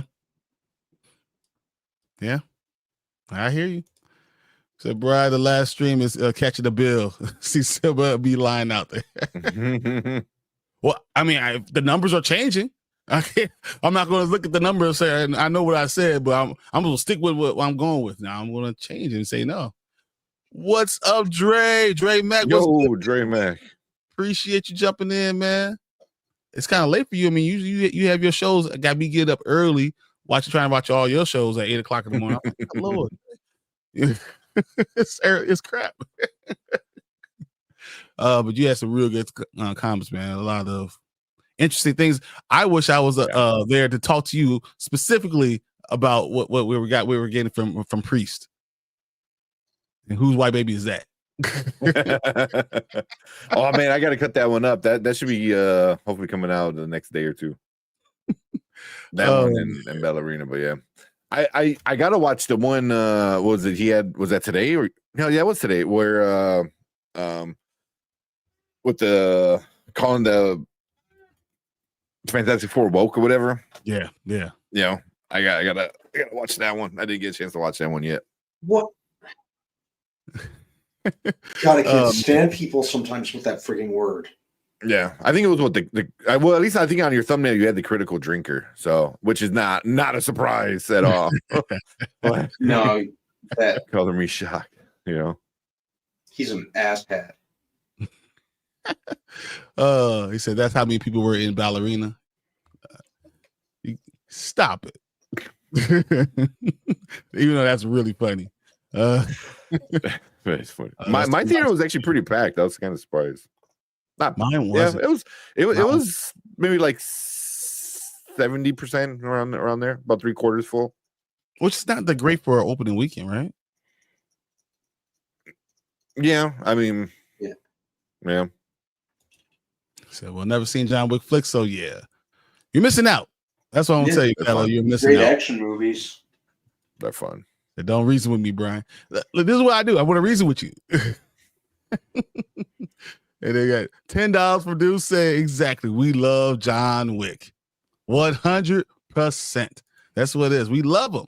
You know. Let's see what we got for him. Here we go. He's the best. I love it. Exactly. It's the best. I love it. That was my reaction after seeing the first one. Mm-hmm. What? How did I miss this? Mr. Dre does have a great morning show. 100% does. All right, Danny. It's funny because we won't get into this stuff right now. I'm just trying to get through all this stuff, and hopefully we'll get everyone on board and we can get this going. Say, hey, I'm at work today, so I'm just listening, but thanks for the love, y'all. Remember to butter your biscuits. Oh, boy. Danny says 6 people is what I would take one to say. So, yeah, I'm not against them. Just never happened. All right, well, win one of our things. I'm gonna send you a John Wick collection. That's a good collection. I'll just throw you the entire collection. So, but what? No Diddy. Oh, come on. Okay, y'all about to do this Killer the Killers? 100%. I think so. Let's I'm gonna turn it over the tank so we can get this going. Let's do Killer the Killers right now. Ooh, yeah, that's what I was working on while he was getting that ready. I was getting this little. It came out shitty though, but whatever. It's good. Whatever. Low. All right. Yeah, let's jump into it. All right. All right, what is up? Welcome to the Spoiler Kings. My name is St. Kramer with Brandman, Brandon Grizzly, and we're going to talk about Predator, Killer of Killers, the anthology movie, episodic movie, I guess, that came out on Hulu over the weekend. Yeah. So we'll get into our ratings. We're going to break it down. So we're going to have full spoilers. So if you haven't checked it out, go watch it. And then come and join the discussion with us. Watch y'all can enjoy it. It's an hour 30 minutes and a half. Yeah, something like that. Yeah. About that. Yeah. So go check it out. Come back, join us. But we're gonna get into our likes, our dislikes, and our ratings at the end. Do you got a breakdown for this one? Yeah, real quick one. Yeah. Okay. All right. A Viking raider, a ninja in feudal Japan, and World War II pilot encounter a fierce intergalactic hunter. Hunters. What's it? This is well, yeah. This is hunter. The hunters. It's for sure. Oh shit. Sorry. Got splinter. But cool. Yeah, well, let's get into our likes for this one. What you like about this whole, and well, it's technically there's 3 segments and then the part that combines it all together. So there's kind of 4 parts to this. We're just going to talk about it all together as like one, one story. So Brandman, what you think about Killer of Killers? First and foremost, I really, really like the animation style. Yeah. I thought if it were any other way, it probably wouldn't have worked as well for me. I also like the idea of Predator being an anthology story with the Predators going from different time periods and different places. That's kind of really what I've been hoping for quite some time when it comes to Predator. Thought the voice acting they didn't fail with that at all, and it was just interesting, the ensemble aspect. I like a good ensemble, and the way that it kind of hopped around from era to era was pretty cool. Mm-hmm. Okay, yeah, those are my things with it. Yeah, well, you, Brian. I think doing it like this animated type thing, like, it's just a better way to do a Predator anthology. Like, it's better in this kind of way, because you can go in depth about certain things. You don't have to like add too much to it. You don't have to like, I don't know, you don't want to lose scope of what's actually happening. It's better than live action to give us this type of view, and it being R-rated, and like it's the idea of like, what Predator is, like you're fighting this predator that's like is like humanity's last hope. And each one of these people are doing these crazy things, and it looks so wonderful, and it's very gory, but they don't forget the story. And I think it's just really the potential with this is all over the place. I love the actual Predator comic books, and what you can have with each one of these. You can have comic book heroes. You can have what you said, World War II. We can have Old West. We could do all type of, we have feudal Japan. We could do all type of time periods with Predator, showing that how these great warriors are fighting our great warriors. This is a great idea, and it was a great watch, really. And I love how they combined everything at the end. Yeah. I think that was the best part, was like, because you could have easily done an hour and a half for each part, because the Viking part was the shield, then the sword was the feudal Japan, samurai ninja kind of stuff, and then the bullet was World War II fighter pilot kind of stuff. The bullet one, I thought they were going to do more like Civil War type of thing, and you could do like I did too. You say this is the gun that kills anything or whatever. To that point, a cult. Because I like Supernatural, so it's like a cult. Yeah, I thought something like that was going to be it, but I still like what they did. Yeah, I enjoyed that one like a lot. Like I wasn't sure what I was going to get from that one. I wasn't sure. Like the Vikings one, you kind of knew. The Japanese, samurai one, you kind of knew. That one, I was like, "What? How we doing this?" But yeah, each one could have easily been like an hour and a half by themselves if they really wanted to do it. But they went in, told the story for each one. You understood each character pretty well. Animation was gorgeous. The ending, when they tie it all together, like seeing like this, the king predator, the head predator kind of thing. Like, that dude was sick. He was sick. And then them tying it in to other Predator movies, I thought was great too. So it's definitely like keeping the lore there and kind of adding on to it while still tying it into, like, was it Predator 2 to Prey, stuff like that. So I think so, yeah. Predator 2 and Prey, right? Yeah. Last thing I want to say is Predator 2 is the best Predator. How's it going? It's so underrated. I know a lot of people love Predator 1 and love all the Predator 2 is the best Predator. I love Predator 1 also, but everyone sleeps. It feels like everyone sleeps on Predator 2. Yeah. And I love the urban city a couple years in the future setting. I thought it was a great idea. Yeah. I thought it was the next logical step. I might even like it a little bit more than the first one.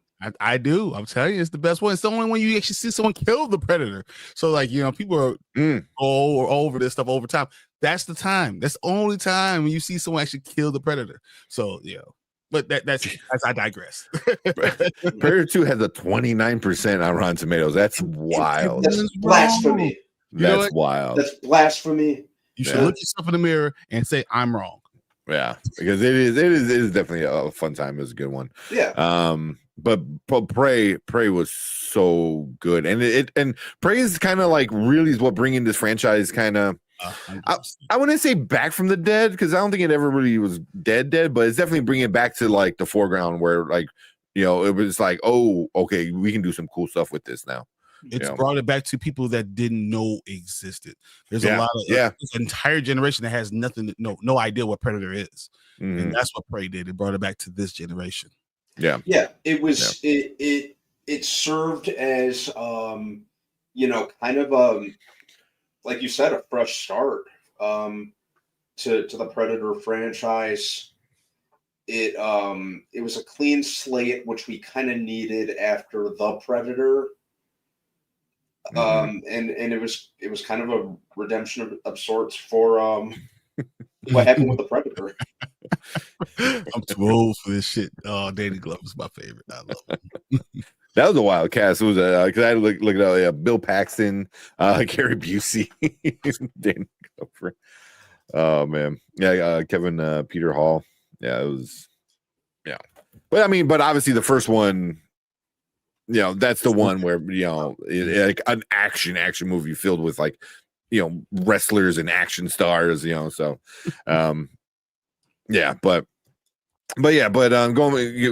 going back to this one, the animation I think it was a great way to do it, and I enjoyed showing off different kind of predators. That's what I enjoyed. You got your big Hulk kind of predator. We're going against the Vikings, more of a thinner, lankier one against the samurai and the ninja. Then you have the dude in the pilot like the whole time. I thought that was like really cool too. Was it Torres or something like that? Yeah, going against Torres. Yeah. So yeah, all that was a lot of fun. And then getting to the world and them tying it together it was super super good. But yeah, so we'll get into our negatives. Brandman, any issues you had with this one? I almost would have. Really, my only really issue is I would have made this rather than a movie. I would have made it a mini series and just kind of stretched it out a little bit more. I thought this was great. Like anything Predator, I'll give a watch. But I think it established enough world building that I kind of feel like it could have been explored further and longer. Yep. That's a good point. And you guys know me, I love anthology stuff, and I like seeing anthology stuff that goes all the way that really takes the time to be explored. I like this movie and I like this movie's ambition. I think going animated with it was a wonderful idea. But push things further with it. Do hour-long episodes where we see each era. That would have been cool. Even if they went like closer to feature length. So I do like this movie's ambition, but I got greedy. I wanted more from it. Yeah, it definitely leaves you wanting more. Like If this doesn't hype you up for the upcoming movie, then I don't know what will. Especially the feudal Japan shit. Like that that was probably my favorite part of this movie. And I kind of wanted to see them. I think that's ever since Prey, that's been like the one thing when it comes to Predator that I've really, really wanted. Like a feudal Japan setting with the Predator. Like I said, I thought this was pretty solid. But I think it deserves to have a lot more. Okay. What are you, Brian? Yeah, I'm gonna have a couple things. The same thing. I felt like kind of hinted at it, right?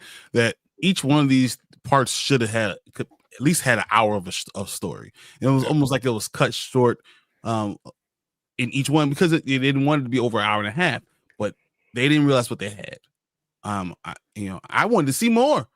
If you're gonna do it, give me 30-minute increments to give me more places.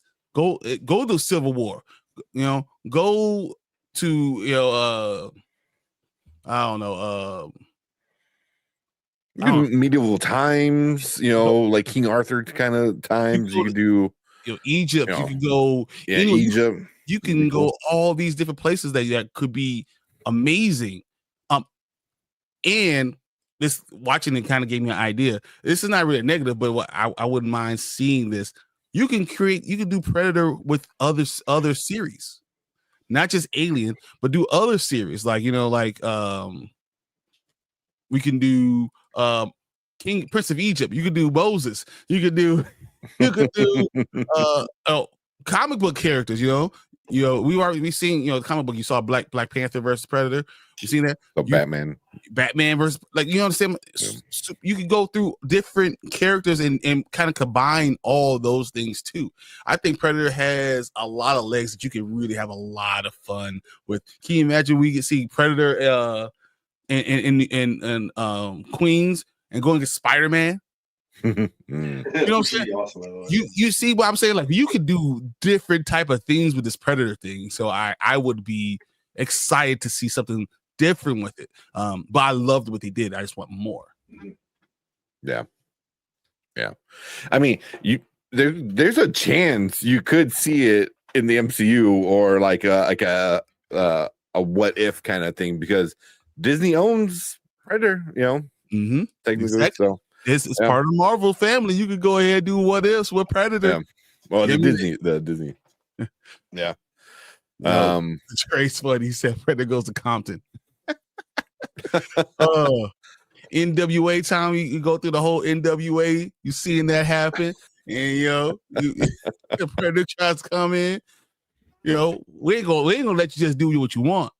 You saw what happened to Predator 2. You think that's just what Danny Glover. No, a whole city. Come on, man, you in trouble.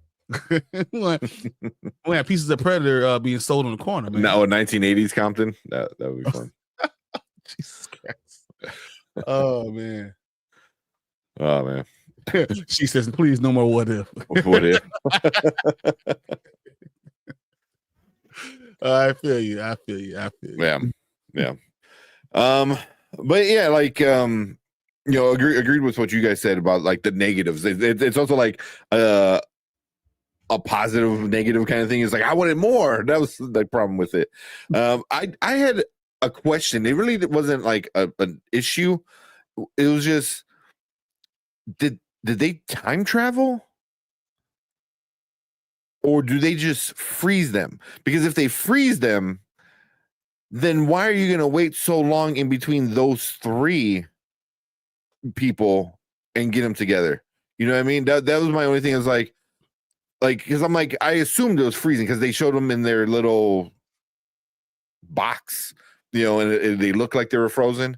So that's why I'm pretty sure what happened. But then I was like, but then why are you waiting so far in between these? I don't know. I may be wrong with this. I thought they were looking for great warriors, and then they thawed them and sent them against the best warriors. Who like whatever the time period is going, they're looking for great warriors to go put their predators against. And So like it's only because when someone distinguishes themselves as this wonderful warrior, great warrior, that's when they go against the predator. They'll put their predator against them. Mm-hmm. So that's why I thought that I don't know if they time skipped or they freeze each other. I just think they just were waiting, and then they'll like thaw them out and let them go. Yeah, it's just also like they come to Earth that often, because they came in Prey, which is I think the earliest we've seen, but in historically wise, or their hunting ground, right? Where the places they go for the righteous. So I just thought it was interesting, because then Prey was a different like between Prey and these pretty much almost every movie, right? Mm-hmm. It's been a different predator. Yep. At least on Earth, So yeah, that was my only thing. It was like, because you're freezing them And I assume you froze them because they beat the predator, so now they're worth preserving, because you want to test them, right? And then I just don't get why I don't know. That's why I want more of it. I was like, I want you to fill in these little details I have questions about, like did you have to wait till you got 3 people? Because you're telling me after Prey, you wait, because then I would assume it'd be like probably probably like the Japan, then the Vikings, and then World War II. So that'd be probably at least in that years. order. Yeah, but it's like, are those the first 3 or the only 3 people to kill a predator in that time span? Like, that's what I was kind of like. But that's I want the details. More different things. Yeah. I mean, you would think the Civil War would be a perfect time to look through it, or medieval times with all the jousting and knights and stuff like that. That would be another good time. Yeah. But then again, like, if you explain why they did certain things, like why they froze them and waited to unfreeze them, then you kind of like start putting yourself in a box, and it's hard to go and do other stuff. And I'd rather have them go do other shit. This is kind of like leave me with my weird questions and go do the cool shit. So, I'm loving what Dre brought up, and just what they're saying in the comments about. What do you think? Oh man, what set you claiming, cuz? What you doing? So, like, can you 1980s? Can you imagine 1990, like 91, 92 with the riots in LA? And you got oh man. Oh, that would be so funny. Just start making like Predator and Alien like a Crip in the Blood. Right? Shit like that. That would be great. That'd be hilarious. Man, I love it. Oh my goodness. That would be funny. That'd be I think Dre said I will be all over Predator versus Bloods and Crips. So Bloods and Crips have to drop their rivalry to come together to kill this Predator. To go after Predator. I like that. Mm-hmm. I like that. Same. Cool. Yeah, it would. Yeah. Like, you find out like what really killed Tupac and Biggie. East Coast, West Coast. Now we got to come together, brother. Let's do this, guys. This Eddie got dreads. Are we cutting them off, cuz? Ball headed. Yeah. Nah, they got to do more stuff. They got to do more stuff just because of how entertaining this was. Yeah. I agree. But yeah, let's just jump into our ratings when we're getting to some more of the comments. We'll go on to our ratings. Now, later, never. Now means you got to go check it out now. Later means whenever you get a chance, no big deal. And never means just skip it. Brandman, what you giving Killer or Killers? I'd give it a now. Like I said, I loved it from an animation standpoint. I love the idea of it. I liked what they did with it. I think my only real problem is they could have went a little bit further with it. But overall, it was still pretty awesome. Yeah. So yeah, this is a definite now. And it ties into the greater universe that we already know. So yeah, I'm all for this Predator renaissance of sorts. Yeah. Also, love seeing all the cool weapons. Same. You know, when they had like the Mortal Kombat Scorpion kind of hook, and the other dude had like this sound bazooka kind of thing. Mm-hmm. So, but yeah, Brian, what you giving Predator? I think you should use the time machine the Predators have. Go back in time and seen it already. So if you haven't seen it yet, go see it now. But if you got a chance to go back in time, go see it then. Which was what, Friday, I think it was. I think the 6th. So right, what today is Monday. Yeah. So no, it's a really, really good time. It's a fun time. It's beautiful. It's great stories, and literally, you want something to leave you wanting. Right. That's exactly what this does. It leaves you wanting more. Mm-hmm. Perfect. So yeah, I saw Danny say 10 out of 10. Dude, this is pretty damn close for me. I really liked it. I don't give 10s, so I'm gonna give it a 9.5. So it's right there. definitely now. Yeah. Yeah. Fernando saying now, like you said, Danny gave it a 10.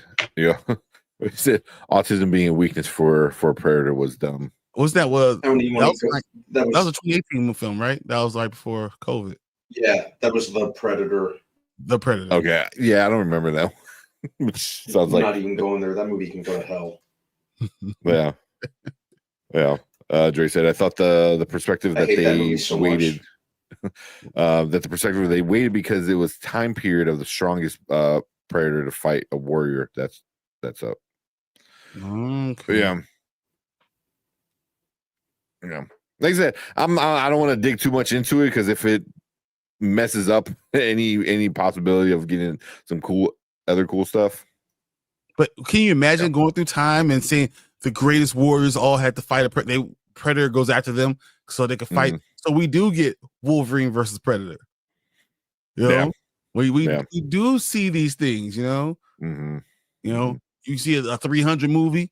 You want to go through a 300? Predator comes in. Oh man, that'd be cool. You know, that type of epic thing.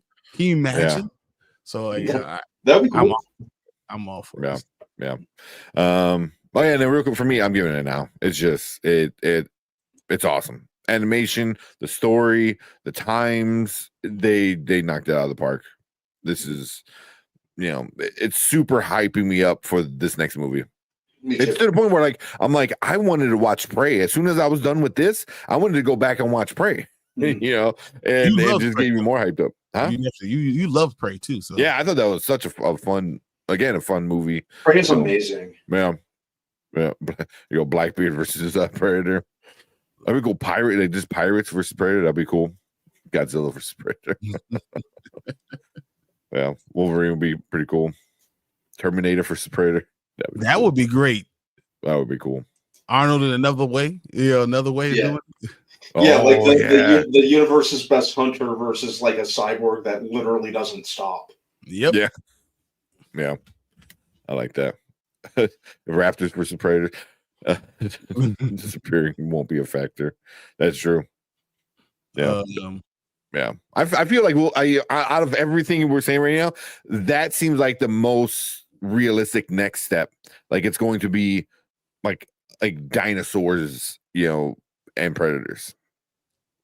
I mean, just do a crossover, you know, with Fast and Furious and Predator. Dom versus Predator. Jesus. He's gonna get the Predator to understand that you don't need to fight, you got family. Yeah, right. Plus they make like Dom more and more invincible with each movie, so I'm not even sure the Predator would be able to kill him. No. Somehow the car saves him. Oh man. But yeah, well, and then real quick on Rotten Tomatoes, Rotten Tomatoes, it's a 97 with the critics. You got 76 critic reviews. Mm-hmm. With the audience, it's a little different. You can't verify anybody watching it because it is on TV. But you still got 90%, which is not bad. You know, 500 ratings, you know, from it. But again, it's not verified. But I really don't see a lot of people coming in here and trolling. I don't think. I could be wrong, but dude, Fernando, I love Jedi versus Predator too. That would be awesome. Holy crap! Yeah, that'd be really cool. I want all for that. Oh no, I want a Sith. Give me a Sith versus a Predator. Darth Maul. Even better. Even better. Oh, even better. Yeah. Yeah. Yeah, yeah. I was that again. Disney owns Star Wars, so we can definitely see that. You know, or we're like a Jedi, and you do what you did with the Japanese, with the samurai and ninja, the brothers. You know, a Jedi versus a Sith, and they have to stop and go after a predator. What if Obi-Wan and Darth Vader out the fight? Predators just dropped right in the middle of it. Oh, Indy versus Predator. Oh, we just do it all, man. Forget it. Yeah, he like rips off like the skull mask. This belongs in a museum. But I still think the Terminator versus the Predator is the best one. Terminator Yeah. versus Predator, which is speed. Yeah, you get your classic vibes plus something pretty cool. Yeah, I like that. Anything else? For this one? No, it's greatness. Go see it, guys. I don't care. You don't have Hulu, call somebody. Yeah, I hope they Message release me. this to physical media. Like, I would love to buy this, like a steelbook for this one. It's funny because Yeah. I went home as soon as I got on Amazon and said, "Do you have this coming?"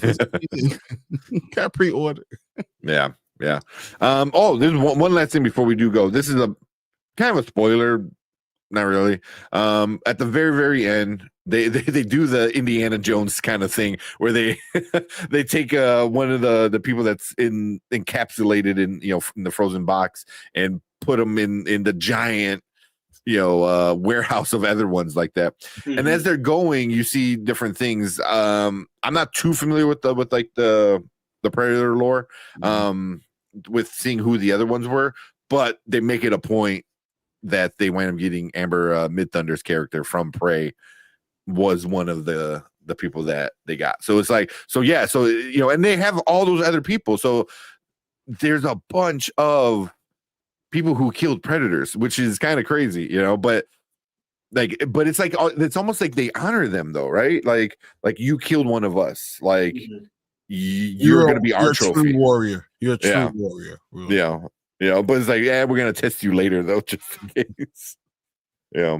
Hey, that's where Darth Maul went. Right.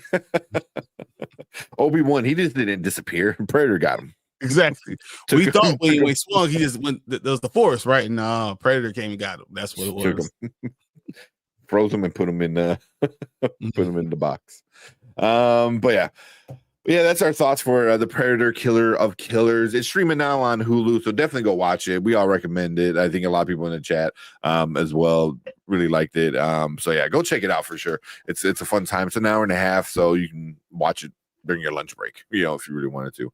But we want to hear from you guys. If you're watching on the replay, leave a comment down below and that's what you think about this movie. Would you like it? Do you hate it? And your thoughts about it, some favorite parts of it.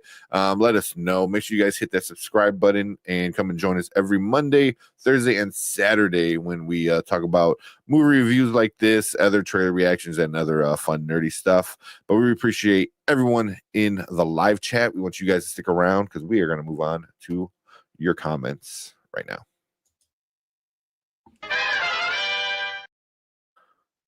Oh man, my bad. I need to get some water.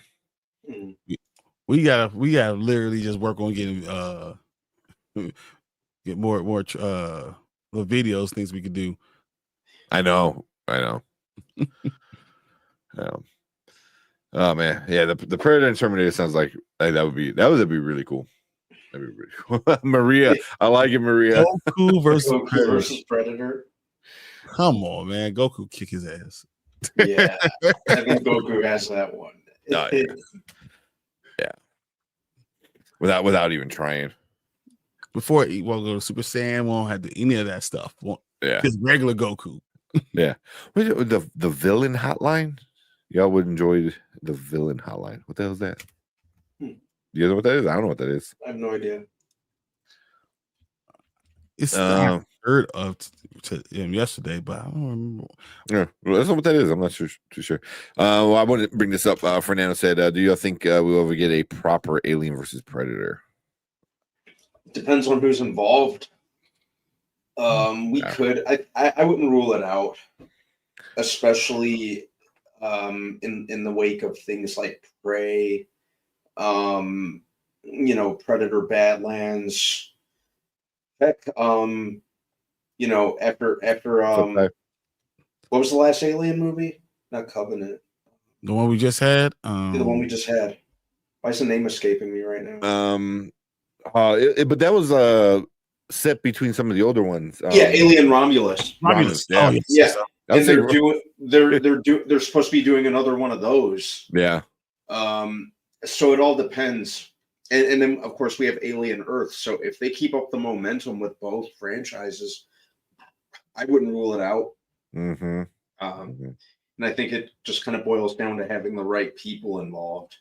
The guy who's doing the new Predator stuff, Dan Trachtenberg, seems to understand what he's doing. Fede Alvarez, I think I want to see another Alien movie from him before I kind of pass any judgment, because I really liked Romulus. But you'd have to go all in. You'd have to have the right people involved, and it would definitely have to be a hard R. So, Yeah. Dr. Doom will have a Predator with him when he invades the MCU. He's going to be sitting and petting the Predator. Jeez. Oh man. I want to bring this up because Danny, was saying that this was his third favorite Predator movie. That's pretty high praise, Is it Really? Oh. Is it really? I mean, I think I like Predator 2. I like Prey, and me saying that this is better than Predator 1. It's hard saying that because you wouldn't have any other stuff without Predator 1. But did I enjoy it better? Yeah, I did. I still will put Predator 1 over this one. Just because I think it not fleshes out, but you have more fun with the Predator, I think. Like he really kind of toys with him at times, and then Arnold being Arnold, I think is that the over the top action kind of stuff from the 80s, I think fit that craziness of what Predator was. But you don't have that many films. You have Predator 1, Predator 2, Predators, The Predator, and then you have Prey, Killers, and then Badlands coming out. So I don't remember Predators, and I really don't remember The Predator. I remember The Predator. I liked Predators. Predators was pretty decent. Which one was that one? That was the one with Adrian Brody. Oh yeah, that wasn't horrible. That was fine. Not memorable. I thought the idea was Brody. cool, like the Predators like snatching up different people from different parts of the earth, and then basically throwing them on a game reserve planet for sport. That was a kind of cool idea. It's a better idea than I think the execution of it. Yeah, 100%. The Predator. I gotta go back and probably watch that one. No, you don't. I really don't remember. No, you do not. Skip it. No, you do not. I do not remember it. I don't think I saw it. You're better off. You're better off. That bad. It was so bad. Yeah. Friggin' yeah. But then you also had these random guys and a scientist trying to kill the Predator. Like, but they're not even in the same realm of killers. Like, it was not good. Random dudes. The big plot device was weaponized autism. Yep. Weaponized. No, that's real. That's wild. That the Predator was autistic? No. So they had a little boy. That was autistic, and it's not good, man. Okay, all right. It's not good. Let's skip it. But then you had the two crossovers with Alien and versus Predator and Aliens versus Predator Requiem. So, so I don't know if those count. I mean, they had a lot of Predator in them. You like the Predator? You said I personally enjoyed all the Predators. So you like the Predator? All the Predator movies. I mean, the way you guys making it sound like I was like, oh, Olivia Munn was in it. All right, yeah, that's probably not good.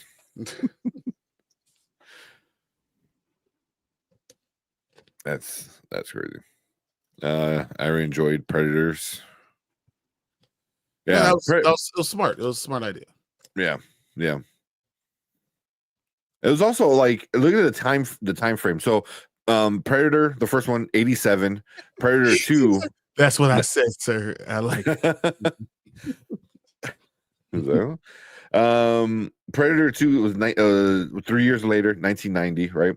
And then we got a crossover in 2004, and then the sequel to the crossover in 2007. But then we didn't get Predators until 2010. So just for a standalone Predator movie was 20 freaking years, man. And then we got Predator 8 years later, and then Prey, and now Killer Killers and Badlands. So, I think they know they have something, and people like seeing these cool time eras. 100%. And I'm telling you, you can use different characters. You can do a lot of different things. You do some cool shit. That's what I said, sir. It's hard to watch, man. Tony's the thing. I like all the Predator movies, but I'm not watching the Predator. Like, it's not What was good, man. I don't know. Predator versus Alien villain support. All right, hold on, let me click on that. So I have it up to you. I was Oh, you pulled it up. Yeah, I'm gonna check this out later. Let me see. I don't know if it's something we can show on stream or not. I don't know if we can show it on stream. Especially if we got all these trailers we can just do real quick. Oh, I seen this dude before.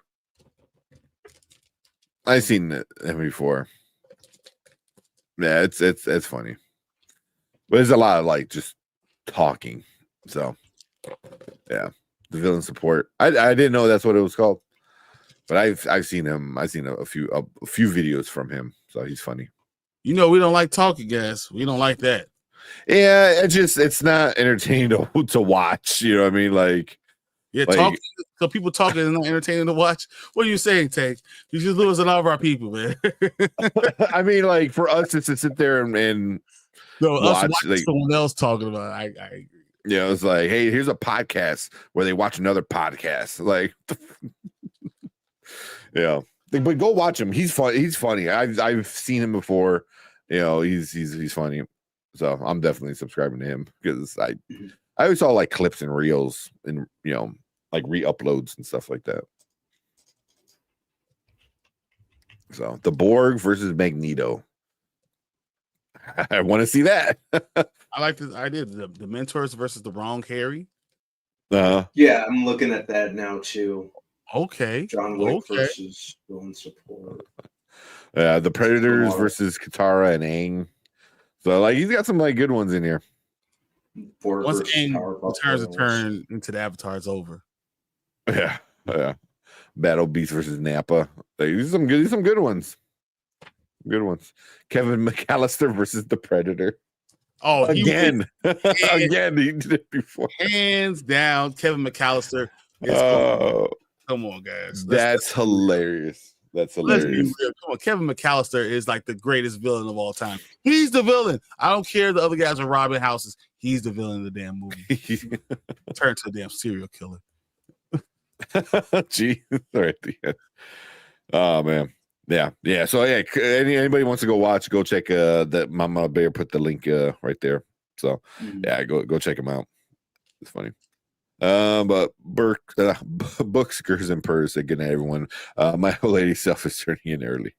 I don't know if almost midnight is early, but hey, well let's watch this Ironheart #2 trailer. I want to check that out. Yeah, I'm kind of I haven't seen it yet. So. Oh man. Where we at? Because I just seen people talk about it and they're like, ooh. Like I was like, uh-oh. I want to see it. I want to see because people say ew for all. Yeah, for stupid shit. Over exaggerated. It's such. Watch that when we were done watching. They were like, "Oh, yeah. Probably nothing even that bad." Watch us change our minds. Like, what is this trash? I doubt it, but I mean, we're already not like super hyped on it anyway, so I don't know if it can get any worse. I'm gonna watch it for sure. I'm gonna check it out. All right. Like I'm never gonna watch Wakanda forever again. So I want to see Riri Williams. This might be my only chance to do it. I watched that movie all the way through a grand total of one time, and I'm good with that. That's half too much, man. That's half too much. That's half too much. All right. Let's check out this new Ironheart trailer. All right, what is up? Welcome to the Spoiler Kings. We're going to check out another trailer for the night. We got a new Ironheart trailer that just dropped today. So let's check it out, and then we'll talk about it. Cool.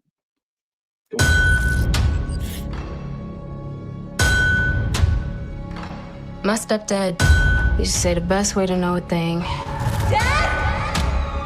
is to take it apart, put it back together. Then you can see what it's really made of. You should take your dad's advice. Break yourself down. See what you're made of. Here goes nothing. If I'm gonna protect people, I gotta start thinking outside the box. Out of all the things you could have built with that big brain of yours, why this? Because I have to. Might be a hero in there after all.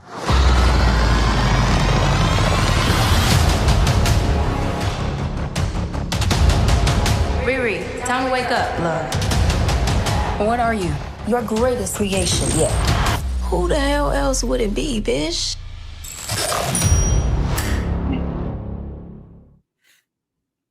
Okay. Oh, sorry. What you guys think? It looks fine. Looks passable. I didn't mind this trailer. It's nothing that completely blew me away, but I'm still going to watch it and maintain an open mind.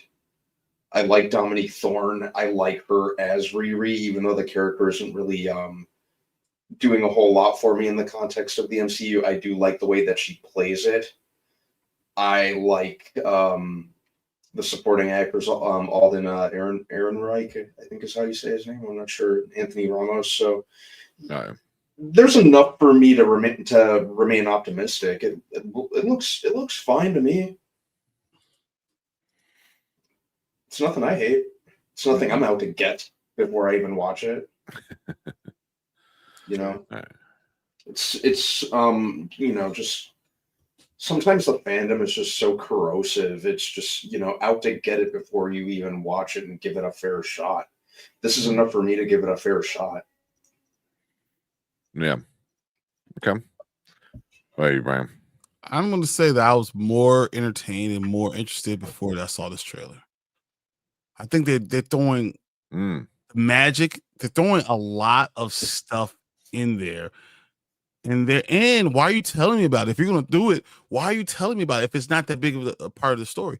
I don't think they're doing any favors for what they're trying to do.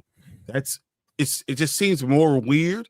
It seems convoluted. It reminds me a lot of, Captain America: Brave New World. Like, there's things that are being put in there that you didn't need to put in there.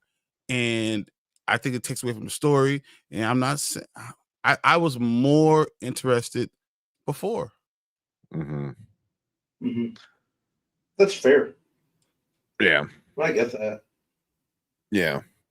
The magic stuff I can do without the magic stuff. It just it doesn't make sense for me, Yeah, I did skim that article earlier today saying that they're going to incorporate magic into it. It seems like, and I kind of get the why you'd want to use magic at this point in the MCU, because there's a lot of stuff going on in the MCU, but just because you can may not mean you necessarily should. Yeah. It just feels like it's in the wrong place. Yeah, yep. You may be tossing a little too much into the pot, but we'll see. Like, I would have loved to see more somebody like Tony Stark and magic. You know what I mean? Like him dealing with like magical beings and him being a science person. And I think that's what they're trying to go for here. Here's like a super smart person, with who mechanically knows like all this like stuff, but then you put him against like something like magic, which sounds fine, but also I think you need to build this character up before you get to something like that, before you test her, that's my biggest thing. Also, how do you guys feel about the suit? Something about the suit just doesn't do it for me. I don't mind the suit that much. I do mind the cultural aspect of things that they're doing in there that I don't necessarily agree with. Mm-hmm. Yeah, the suit I'm fine with so far as I can tell.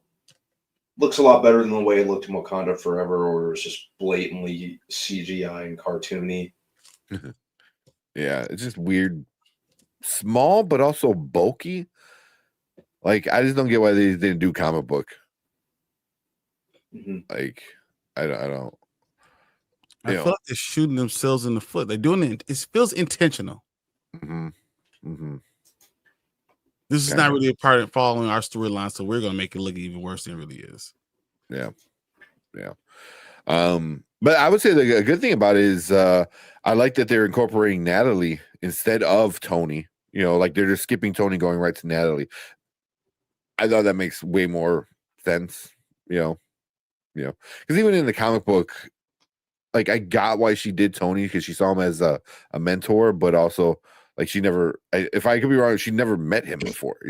So she doesn't know how he is or how he acts. So everything about that version of Tony was all how she saw Tony. Where Natalie is like, you have emotional connections with being a childhood friend and blah blah blah and stuff like that. So I think you could do more with it than just having like, here's Tony that doesn't act or do anything like Tony. But I do want cultural things. When you adding cultural things, I want them to be always positive. Mm-hmm. The world is already negative enough. If you're going to do something cultural, I want it to be a positive. And I'm not sure that that's what I got. Mm-hmm. Yeah. Because who's it? Her dad's dead. Her stepdad. Yeah. Yes. Stepdad. Oh, stepdad. Okay. Yeah. So, but I mean, I'm definitely gonna check it out. It's right around the corner, guys. We have 15 days. Yeah. We'll break that down weekly as that comes out. Because I think we get the first 3 episodes. I think first 2 or 3 episodes. Yeah, first 3. Yeah. 3, then 1, then 2.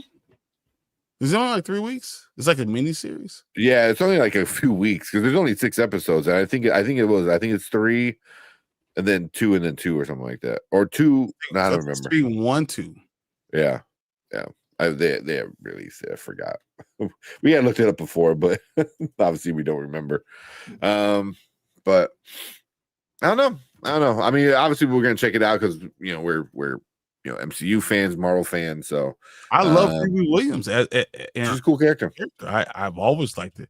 I thought that she was amazing when they created her. But I don't think they did it well this way. So yeah. Let's see if we pull through the schedule. I know I had it before. So there's 6 episodes. The first 3 are scheduled to come out on the 24th. Yeah. That's crazy. half of the show is coming out on the first day. Yep. So first 3 on the 24th, 4 is July 1st, 5 is July 8th, and 6 is July 15th. Okay. So they're doing 3 and then 1 singles. Yep. Okay. So we'll see. So it's only gonna be about 4 weeks long, a month long. Yeah. It'll be done by July 15th. It starts the 25th or 24th, and it's done by July 15th. Yeah. That's that kind of tells you what Marvel thinks about the show. But you feel like it's you're watching Echo. Yeah, exactly. Oh man, but yeah, that's our thoughts for this new Ironheart trailer. I think it's like the second one.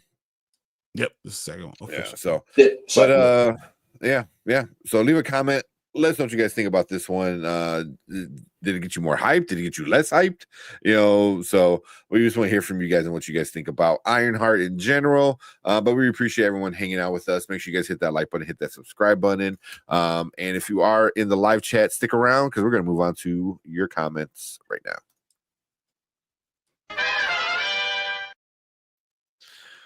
Put that down, put that there. Let's see what you guys are saying about it.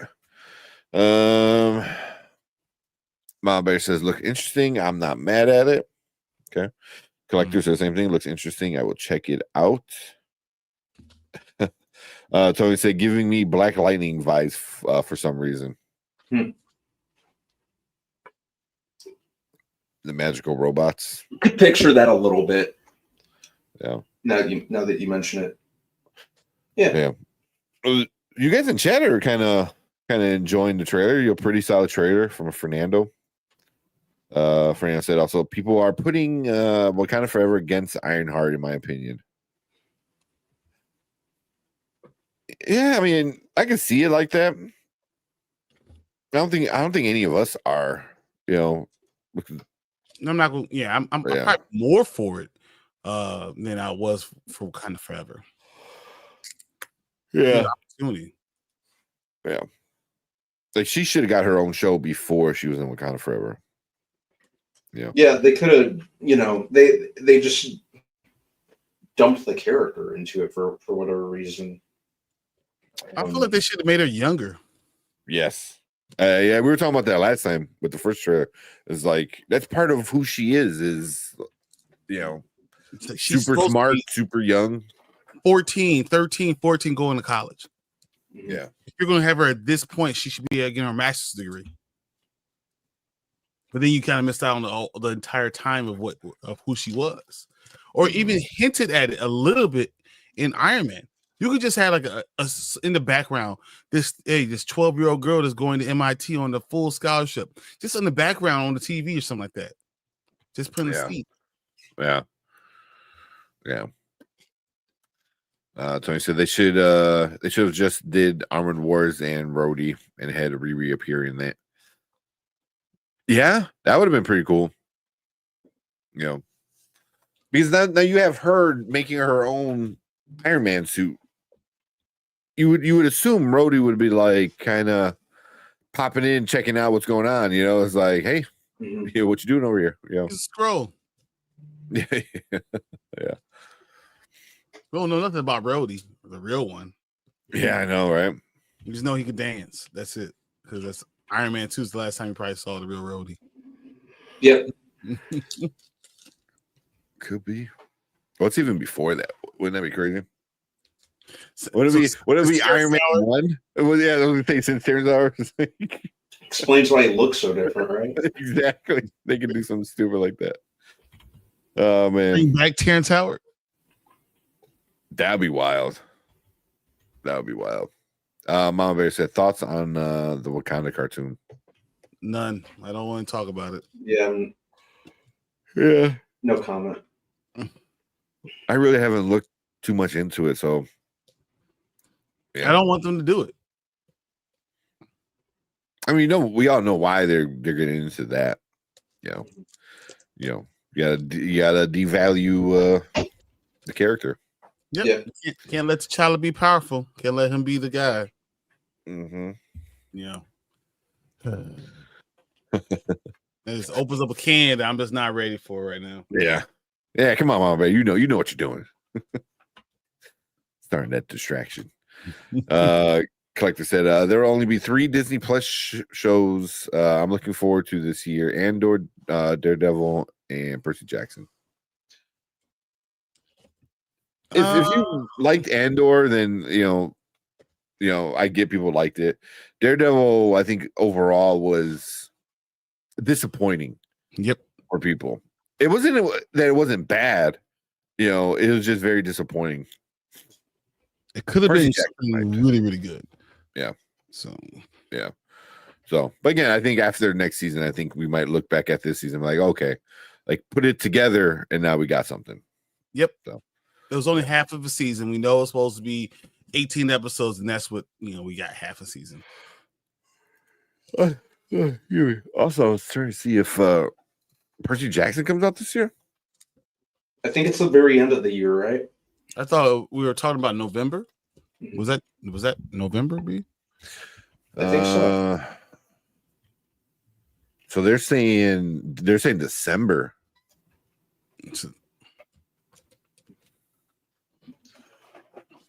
I mean, I guess kids get out for winter break. This is a good time for that. If you want to have kids following it. Oh, sorry, I'm like super tired. Yeah, that makes sense. And then that's a good time to put out a show in general. I think, like I said, end of the year, most people are off on vacation, school's out. You have longer holiday weekends because of Christmas and New Year's. So yeah, but yeah, it says it's gonna be the second book, but I'm excited about it. The first season was a lot of fun. It was a lot of fun. Oh man, Isaac Wakanda apparently they released the first episode. Oh really? Like out for like critics kind of stuff, or like for the public? Really? I mean, I know I've been not paying attention to it intentionally. Same. Yes, same.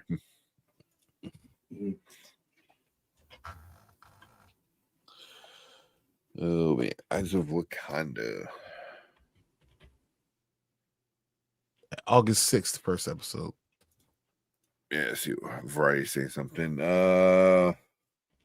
Premieres first episode of Eyes of Wakanda at France's Locked Animation Festival.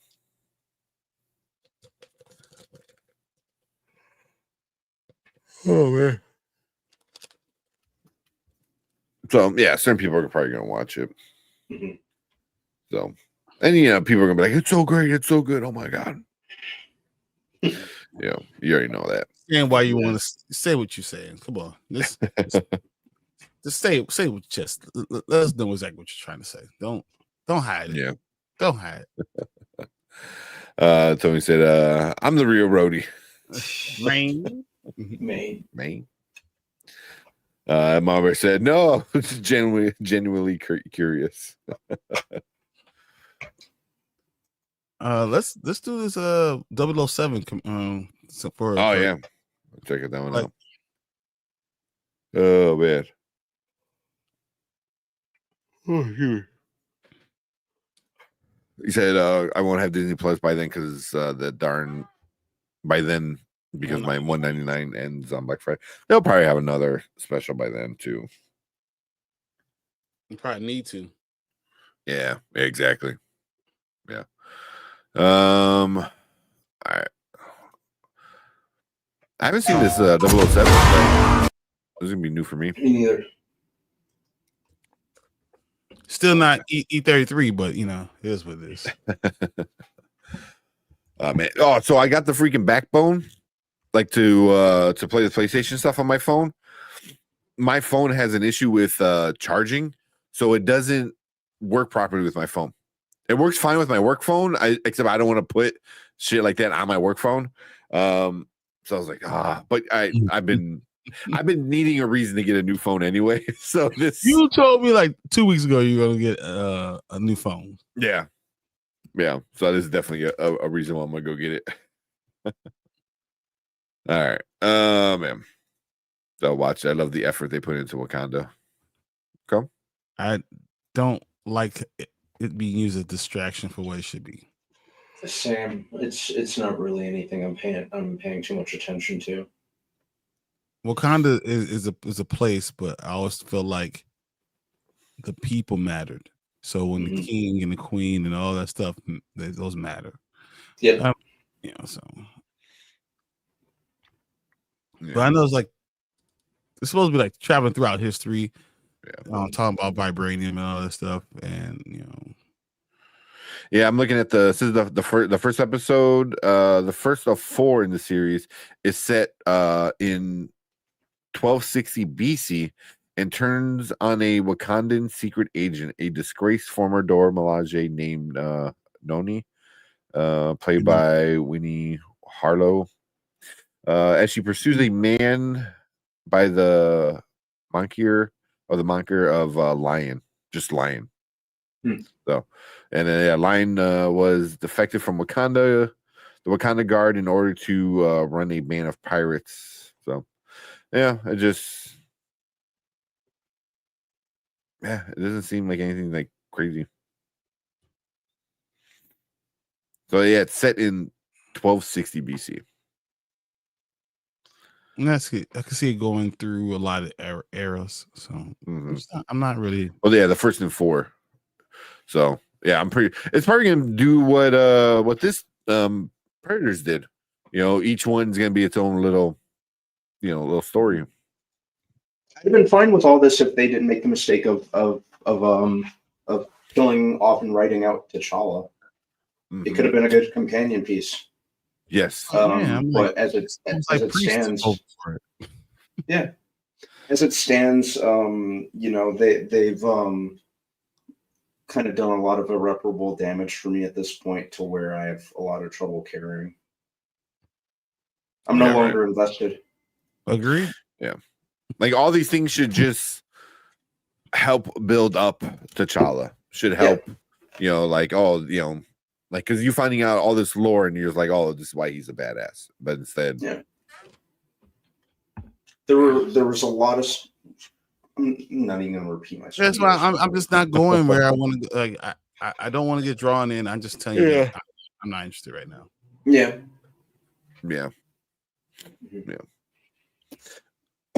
But let's check out this 007 trailer. Okay. All right, where we at? All right, let's go. All right, what is up? Welcome to the Spoiler Kings. We have another game trailer for you guys. Also recommended by Collector Movie Man, so we appreciate that recommendation. But it's 007, the new 007 video game. So the last 007 game I ever played was GoldenEye on the N64. Really? It's been a while. So, but yeah, let's check it out. It's a good one to have. Yeah, the best one to have. Mm-hmm. All right, let's see if this one holds up to it.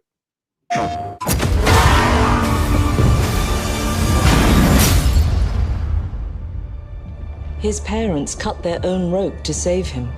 He watched them fall, then found his way off that mountain.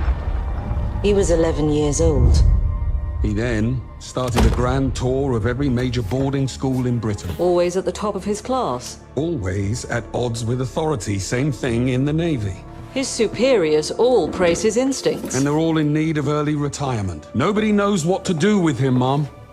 No, and I suspect he feels the same way. But what he did in Iceland... What he did in Iceland was insubordination. It was ill-disciplined, utterly reckless. He only survived thanks to blind luck. Give me one good reason to put him in the program, Mom. I think you just covered them all, Greenway. It's really quite simple. Bond is a bullet without a target. Let's give him one.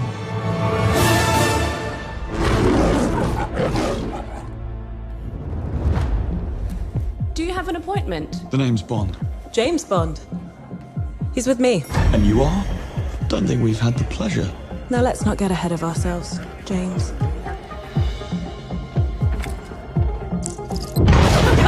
So you shouldn't have.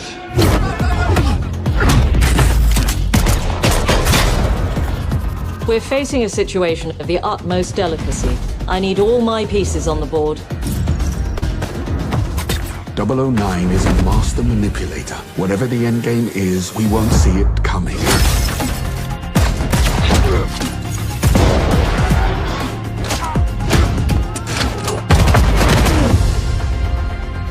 Jet lag gets me every time. She's not your friend, Bond. She's an asset. With respect, Mom. To hell with that.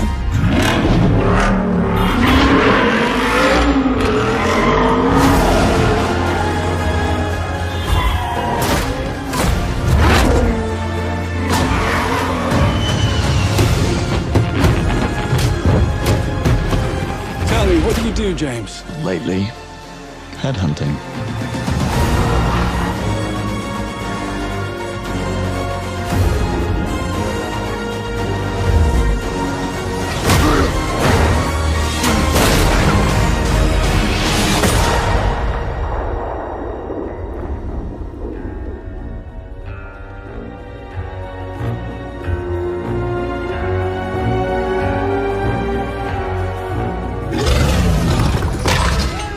I suppose this is another teachable moment.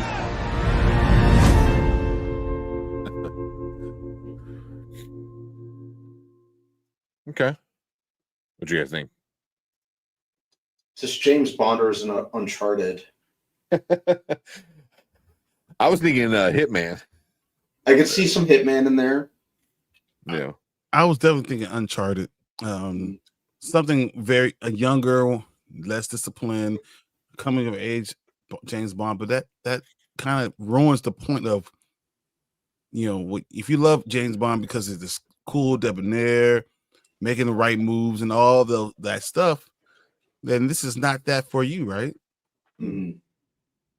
This is a different type of James Bond, and I think this is interesting to see what they're doing with it. But some people are not going to like it because it's not what they're used to.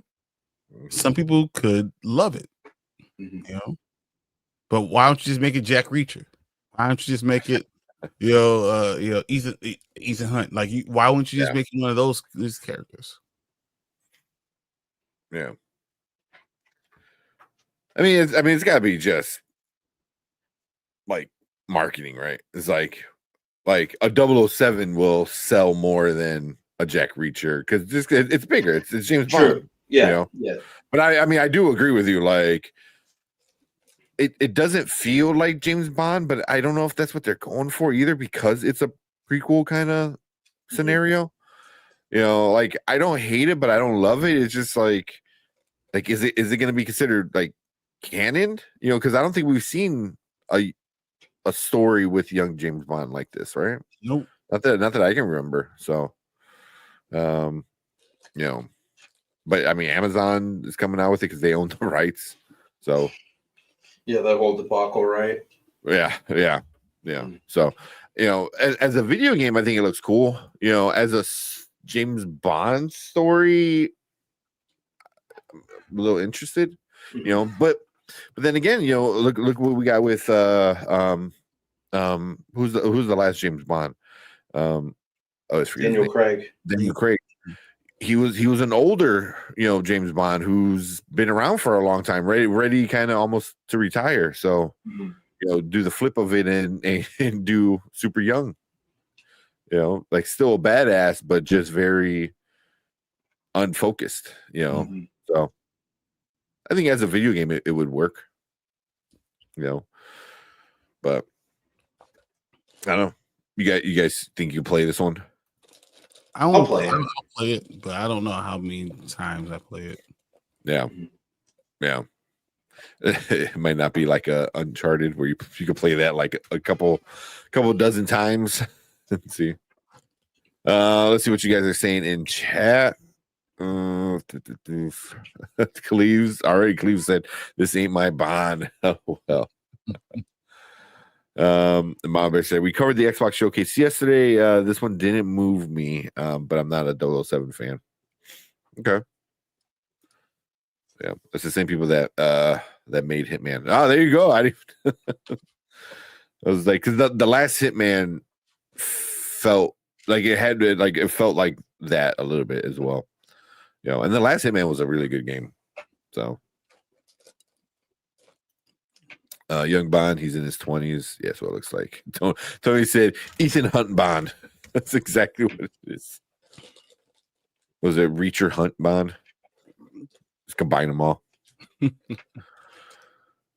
Collector Movie Man said it's made by the company that made Hitman, and you're playing as a young James Bond, just starting off at MI6.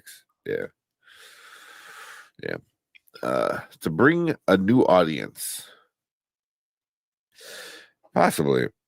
I feel like it's more about making money. Like you can make more money as James Bond than you could as like a new franchise, like just a new franchise, new character, new name. Like I feel like it's not gonna make as much money as it's like you get to play as James Bond. Like, yeah, agreed. I think this is trying to bring a new audience without understanding the old audience and why they left. Not understanding you're doomed to repeat it. Right. Clark said, and I've heard you can choose between playing stealthy and action. That's always fun because I hate stealth. In a video game, I like stealth. Do you? The Like, only time I I liked love stealth was stealth. Metal Gear Solid. I love it in Metal Gear. I love it in Hitman. I love it in the Arkham games. I love it in the Spider-Man games. I'm all about like stealth. So The Arkham games, I mean, I had to do you have to do the stealthy stuff, but when I can just go in and just like fight 12 guys at the same time, do all these crazy combos and shit. dude, every chance I get, even like especially in the Arkham games, like I will use stealth, like just to kind of like take everyone out, take out as many as people as possible, and then like the last handful, I'll just beat the hell out of. Yeah. Okay. I've seen like people play it where like you like hang a bunch of people, like do the Batman kind of Spider-Man kind of thing where they just like grab them and hang them by their legs. So you turn around, they're all just like a freaking Christmas tree. A lot of fun to do. Yeah. Tony said this is basically a test run for the new movie. That is interesting. That's exactly what's going on.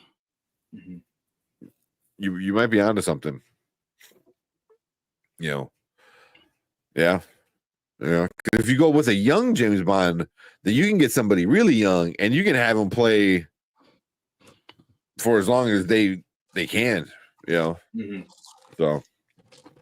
that might not be a bad idea.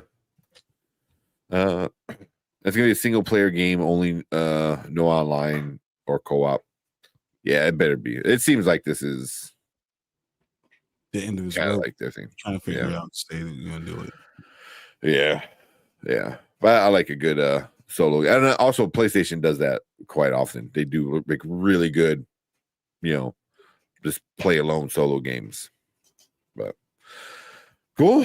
I don't know. You guys got anything else? I know we're not really overall feeling it too much. Yeah, but maybe it's good, but we'll see. Yeah, looks fine. I'll play it. I'll give it a shot. Yeah, like I said, the gameplay I think it looks good. The story of 007 just, it feels like they're cheap because it feels like they're just using the IP. Agreed.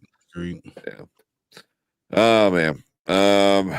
But yeah, so like Mama Bear said, they're to get a younger audience to watch James Bond. Yeah, they're trying to get a younger audience. Yeah. And you go video game wise, that's the way to do it.